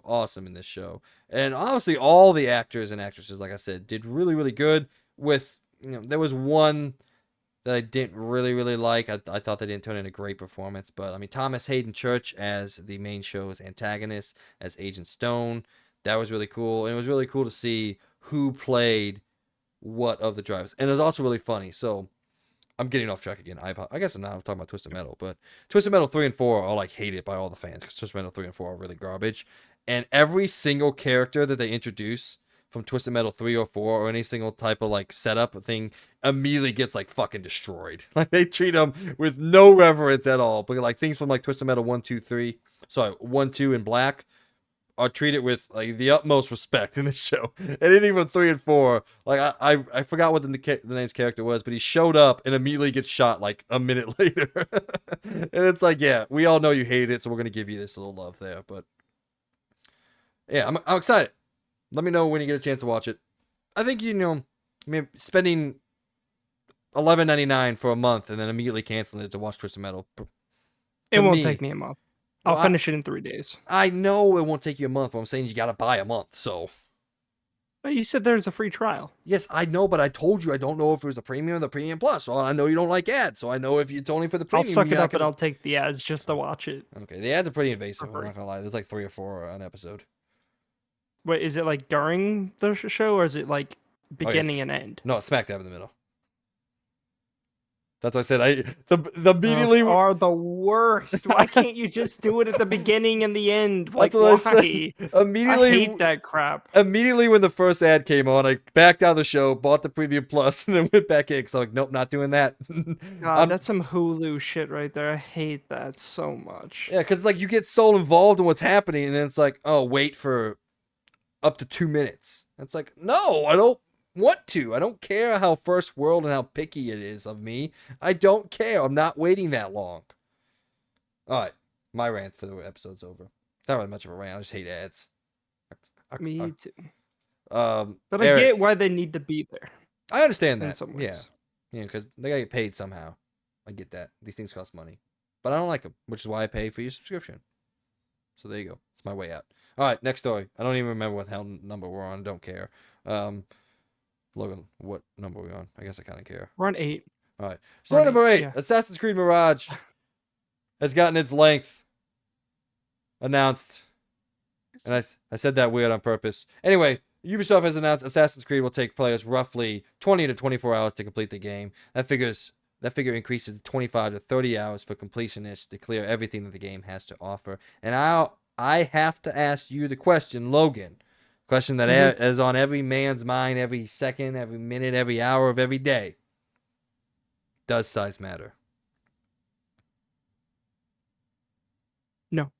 Good. Also, I am so excited this game is a shorter game. I'm so happy. I hope they're not fucking lying straight to our face. Because a 20-hour Assassin's Creed game is what I've been pleading with for a decade now. And I am just so thrilled, regardless of when I play this, because it's probably not going to be on launch day, because I believe it's like a day before Spider-Man comes out, and I ain't playing it like that, so. That's rough. It's 8 days before Spider-Man. Who knows? Well, maybe. I mean, I could get through a 20-hour game in 8 days, easily. I have no life. I could do that. Who knows? Yeah. But I am excited to see that they are taking all of our criticisms in stride, at least for this game. We'll see what happens with a codename Red. I'm so mad that that's the actual name of the game. Assassin's Creed Codename Red. It's a stupid fucking name. It's way worse than Fair Games. I don't care what anyone says out there. I'll die on that hill. It's a way worse name than Fair Games. I disagree. But yeah, nah. I don't know. I don't know what to say other than cool. I literally threw it in there just because I wanted to say thanks. And I wanted to get the whole joke about does size matter in there. Yes. So I guess technically my answer to does size matter is yeah, it's good to be small. It's good to be small. I'm gonna rename the timestamp does size matter there just to get people's interest, and then pull up when we're talking about Assassin's Creed. All right, a final news. What was I going for? A final actual news story. Larian Studios. We've been talking about Baldur's Gate 3 quite a bit on the show. It's piqued both Logan's and I interest. I am gonna be honest. I really want to fucking play this game. I very much want to play this game, and I'm really deciding because I'm a trophy whore. I love my trophies. There's no way I'm playing this same day that Starfield comes out. So my only option is to just get it in a couple days when it comes out on PC, and I'm really thinking about it. It'd be better to play it on PC too. But anyway, I want to serenade you guys for a second. Sex is a part of life, and it's a part of Baldur's Gate as well. It's a part of role-playing experiences at this point, especially Mass Effect. Commander Shepard engages in sexual activities in all the games. Considering the two revolutionary role-playing franchises are kissing cousins, so to speak, perhaps we shouldn't be surprised that salacious gamers are already ensuring Baldur's Gate 3's success. In what Larian is claiming to be the first for a video game sex scene, developer Larian Studios brought in intimacy coordinators to assist with its more mature content, which is not necessarily constrained by the laws of physics or reality. An intimacy instructor, according to some place, thanks to reporting by Kotaku, is an advocate, a liaison between actors in production, and a movement coach or a choreograph coach in regards to nudity and simulated sex and other intimate and hyper-exposed scenes. Let me tell you what, man. They care about sex. They brought in coordinators to be like, yo, that hip movement, that ain't right. That thrust, that ain't right. That ain't good enough. You gotta do one like this. Yeah, let me show you. And also they talked about like the voice recordings and all that. And it's one thing I've been thinking about. We talked about bear sex a little bit on the show. Quite a few weeks now. Yep. It's very funny. It's also very borderline in terms of bestiality. What do we think on this? Is it bestiality or no? No. Because it's a druid. Therefore, it's not an actual beast. But you as a player choose to have sex with that druid in bear form. So you want to have it in bear form. So that's what I'm saying. There's a line here, and I don't know what side it's laying on. Or it's But landing maybe on. he also, or she, I didn't really actually watch the scene because I didn't really want to, but I don't want to get demonetized on my own internet. It would have, maybe they like it that way too. Maybe they like it in the beast form. But what I'm saying is, it's a player-driven, it's a player choice-driven game, and you as a player have to choose to ask them to be in bear form, as far as my knowledge goes. So therefore, are you engaging as a player in virtual bestiality? It's a question we have to ask ourselves. Yes, and the fact that if you look at it as just the fact that, I don't know why I'm wearing this cover. I don't know, I'm cold. Yes, and the fact that if you look at the scene and you see that there's a bear there, then yes. But if you know the context behind it, therefore it is not, because it is a druid, and that is not an actual real bear.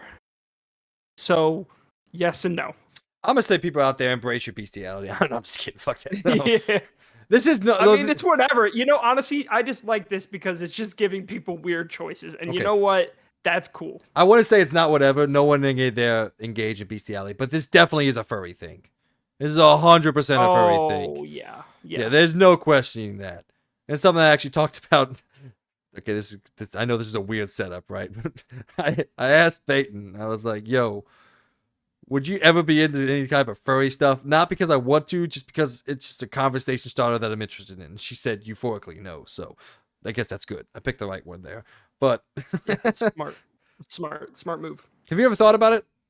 Dressing up No. in bunny outfits, really? Not a single minute in my entire life have I ever thought, yeah, I want to do that. Have you ever watched it on the hub?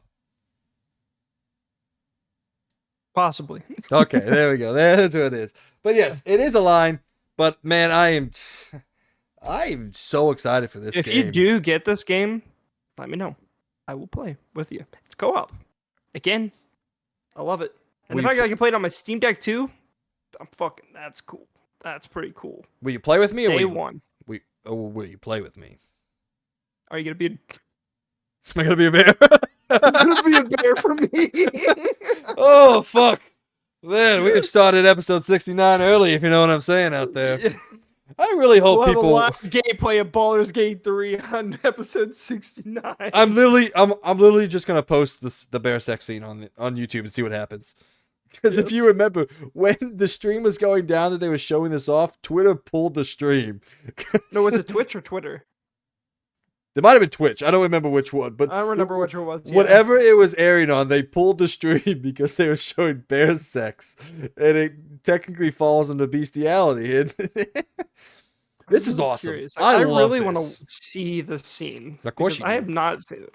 I'm just curious. I know you're curious. But okay, I'll watch it later. In the privacy of your own home with the lights off. Yeah. Jesus fucking Christ, dude. Jesus. Okay, all right. So number 10. No, I love this. I just want to say, man, regardless of outside of all this craziness, it just feels like this game is bringing just fun to the industry.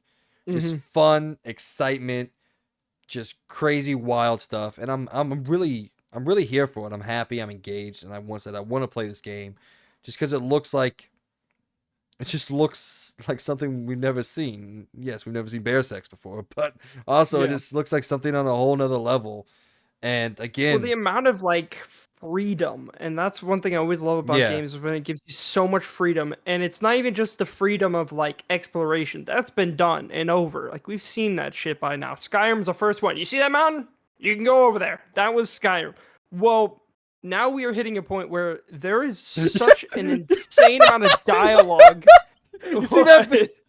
Baldur's Gate 3's response to that. You see that bear? You can fuck it. You can fuck it.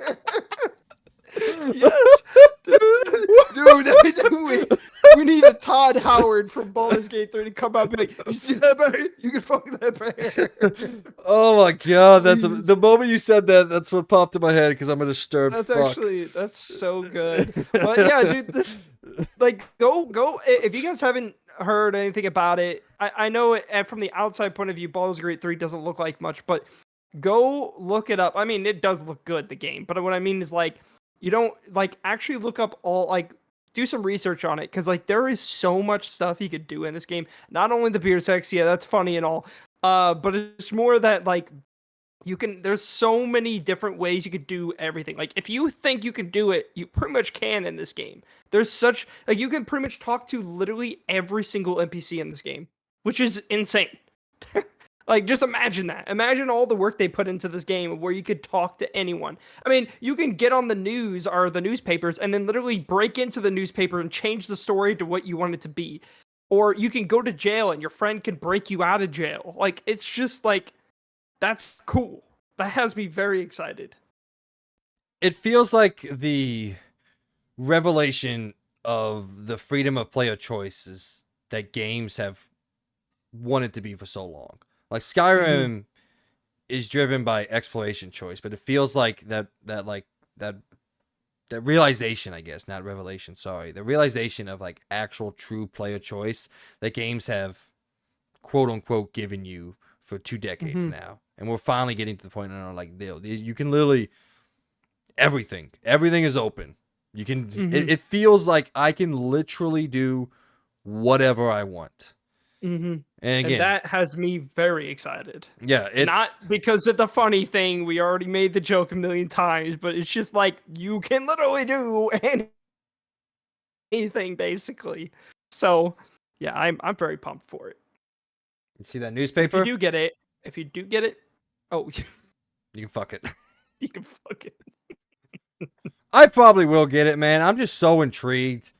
I just really don't want to get like I know what kind of gamer I am, and I know like if I play like this massive huge game, I don't want to follow that up with another massive huge game because I will get burnt out. And that's the only kind of hesitation I want. Like I do think this has a pretty good chance of being strictly just better than Starfield. But I really don't want to burn myself out for Starfield because I'm so excited for that game. I was literally thinking earlier this week about like what kind of spaceship I'm gonna make, and I kind of want to make like some kind of like dreadnought where I just have like the ultimate defense and like nobody can fucking get into it.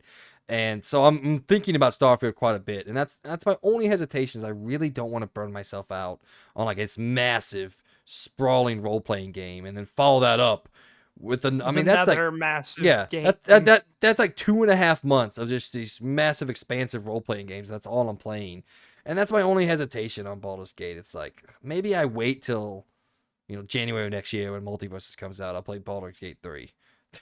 But I don't know. I'll get it. It might be the better choice because yeah, like I really want to be like very like again, I am literally gonna be off that day actually, the day that I get it, and I'm literally planning on waking up and playing Starfield like immediately. I'm very pumped for this game, even more so than Spider-Man. Even though I'm very very pumped for Spider-Man, I'm very very very pumped for Starfield to come out, and I cannot wait to play that game so much. Like I have so many ideas in the back of my head, like what kind of character I want to be, how do I want to build my character, going and just exploring for hours, just looking at all these different planets and all these different things. And I hope there's a lot of awesome random encounters that I get into. I don't know, just the amount of also like dialogue they've supposedly written into this game. This is supposedly the most content like jam-packed game they've ever made, and I can't wait. Yeah. I love their games, and I'm just super excited for this game, and I really hope to God they nail it because I feel like they have something here, and I just hope it's good. I have to sneeze. I very much have to sneeze. All right, let's go to the final news story, like we do every single time that they announce the PlayStation Plus and Xbox Game Pass games for the month. We let you know on the show. So far, Xbox Game Pass has announced 4 games coming to Xbox Game Pass and PC's Game Pass. I still don't know how to fucking say that stuff. Or PC, Xbox Game Pass, and Xbox Game Pass. Yeah, there you go. Now, on August 1st, you get to play the masterful... There it is. I sneezed! Got him. Got him. On August 1st, you get to play the masterful side-scrolling Metroidvania game Celeste. On August 15th, Everspace 2, which I don't have a detailed analysis for. On August 18th, the Texas Chainsaw Massacre. And then on August 29th, the game that we're all waiting for. I sneezed again. Bless you. Sea of Stars comes to Xbox Game Pass. All right. And then on the Team Blue side, no news yet on the extra and premium games. We already technically know one. But for the essential tiers, for those out of you, those subscribe to the $60 tier, these are the 3 games you get coming to your console. PGA Tour 2K23, Dreams, and Death's Door. By the way, did you hear about that fucking bullshit that PlayStation and Media Molecule pulled with Dreams? So not only are they dropping it on PlayStation Plus, right? They also are allowing creators to export their creative music, animation, videos, pretty much everything that they can create other than the actual games. So pretty much they're doing the one thing that could have saved Dreams after the death of Dreams. And I don't know what you ate, but it seems disgusting.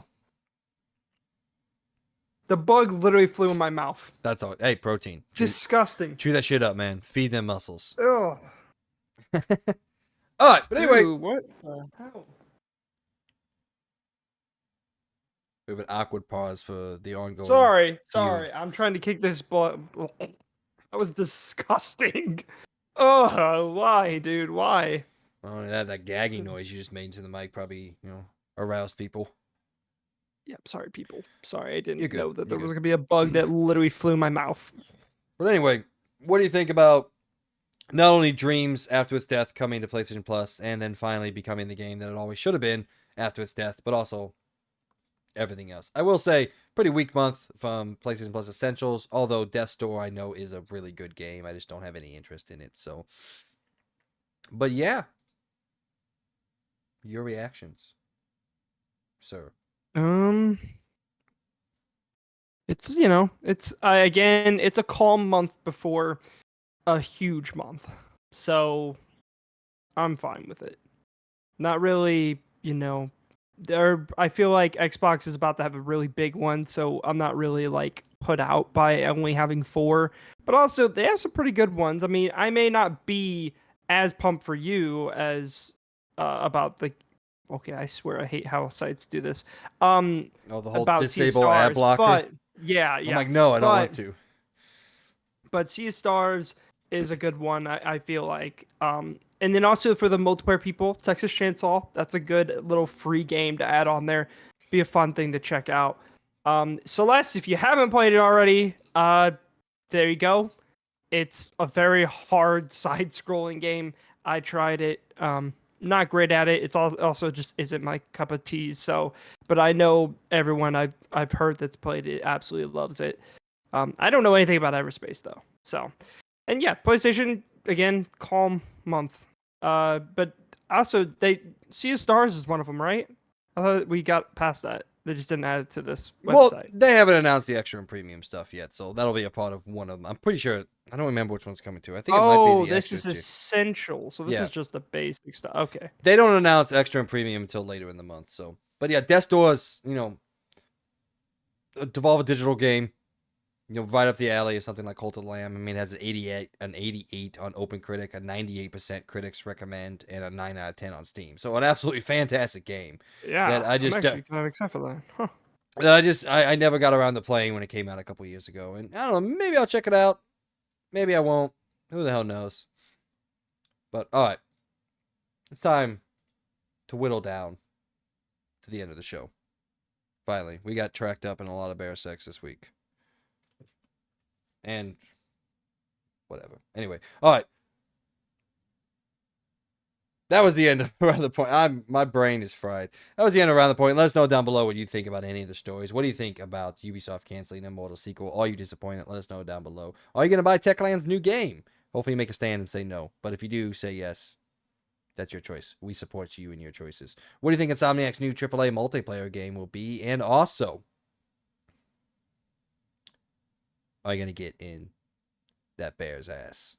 All right, let's go to Let's Talk Reviews now, also known as LTR. This is where we go through the week's games and give you their reviews and let you know how they have been received. Remnant 2 came out and it had an 81. I've heard nothing but good things about that. Ratchet & Clank Rift Apart on PC got an 84. Positive reviews on Steam. Double Dragon Gaiden Rise of the Dragons has a 74. Expanse, the Telltale series, has its first episode and has a 78. The Room VR 2, just realized I forgot to put the review in, so who the hell knows. Disney Illusion Island, 75. Radiant Tale, 85. The Banished Vault, 76. And Koa and the Five Pirates of Mara, 73.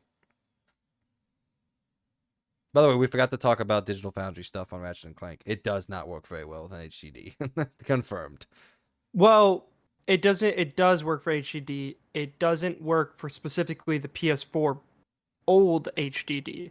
There has been proven videos with like 72 or 52. I don't know the exact measurement of the. Even at the those 72, do work. Yeah, but there's still a pause on a loading screen. They say it literally loads for like a minute when you go through the portals. It doesn't work at all is a lie. It works. Well, I didn't say it works. It just doesn't work flawlessly. I don't think pausing every time you go through a portal for up to a minute is working. I'm just saying. It's not the way the game was designed. Some people can handle that. I'm not saying that people should, because by now you can get an SSD for super cheap. You don't really need hard drives anymore. You probably also shouldn't be playing games on a hard drive anymore. We're in 2023. I promise you, SSDs aren't that expensive now. Trust me. No, they're not. Hey, but fairness, a hard drive is the only way I was able to consistently play Forza Horizon 5 because it's a fucking shit-ass PC port, and it just doesn't load in textures on an SSD. So I transferred it to the... you are still the only person I know that's had problems with the Forza port. Oh, no, you can look up the actual error code, and it's fucking... That's fair. Full. Because every other video I've watched on it, they're like, yeah, it's great. It works. And the game is good. Again, I still think Forza Horizon 4 is significantly better than 5, but... Anyway, all right, out this week. This is where we go through the games you get a chance to play this week, and here they are. There's a whole bunch of them on July 31st. Formula One Manager 2023 comes to PS5 for Xbox Series X and S and PC. Venba comes to PS5, Xbox Series X and S, Switch, and PC. And then on August 3rd, Bear Sex comes to a PC near you. Baldur's Gate 3 gets released finally. And that is your upcoming week. And that's pretty much all we have for you. Let us know down below what you guys have been doing. Did you play Remnant 2? Are you going to play Ratchet & Clank Rift Apart on an excuse me, on a hard drive and try to make it work? Also, the Expanse of Telltale series. I cannot wait till they're all released. I will be playing that. I like that franchise and that series, and I'm very excited. So, ladies and gentlemen, that is it for you. This brings us to the end of our show. Everyone who's been watching and listening, we just want to take this time as always and thank you from the bottom of our hearts. Without your support, we could not be doing what we're trying to do here on the Experience Point, but please help us continue to grow by telling everyone out there that you know who has the slightest appreciation for all things pop culture, that they have some new friends waiting to talk all sorts of fandoms with them. We would greatly appreciate it. Mr. Birdman, any last words? Thank you guys for stopping by. I know this was quite the long episode, so if you did get to this point, I do appreciate you for sticking by. Hopefully another fly doesn't go in my mouth. Seems like there's a bunch of flies in here for some reason. But other than that, I hope you guys enjoyed our ranting, and also maybe you learned a few things. But other than that, I'm going to bring it back to Mike, and I'll see you guys on the next one. Thanks, everyone, for following along and listening to us. This has been another episode of the XP Podcast brought to you by us here at the Experience Point. I hope everyone has a absolutely banger of a week. And as always, we'll talk to you guys in the next one. See y'all. Adios.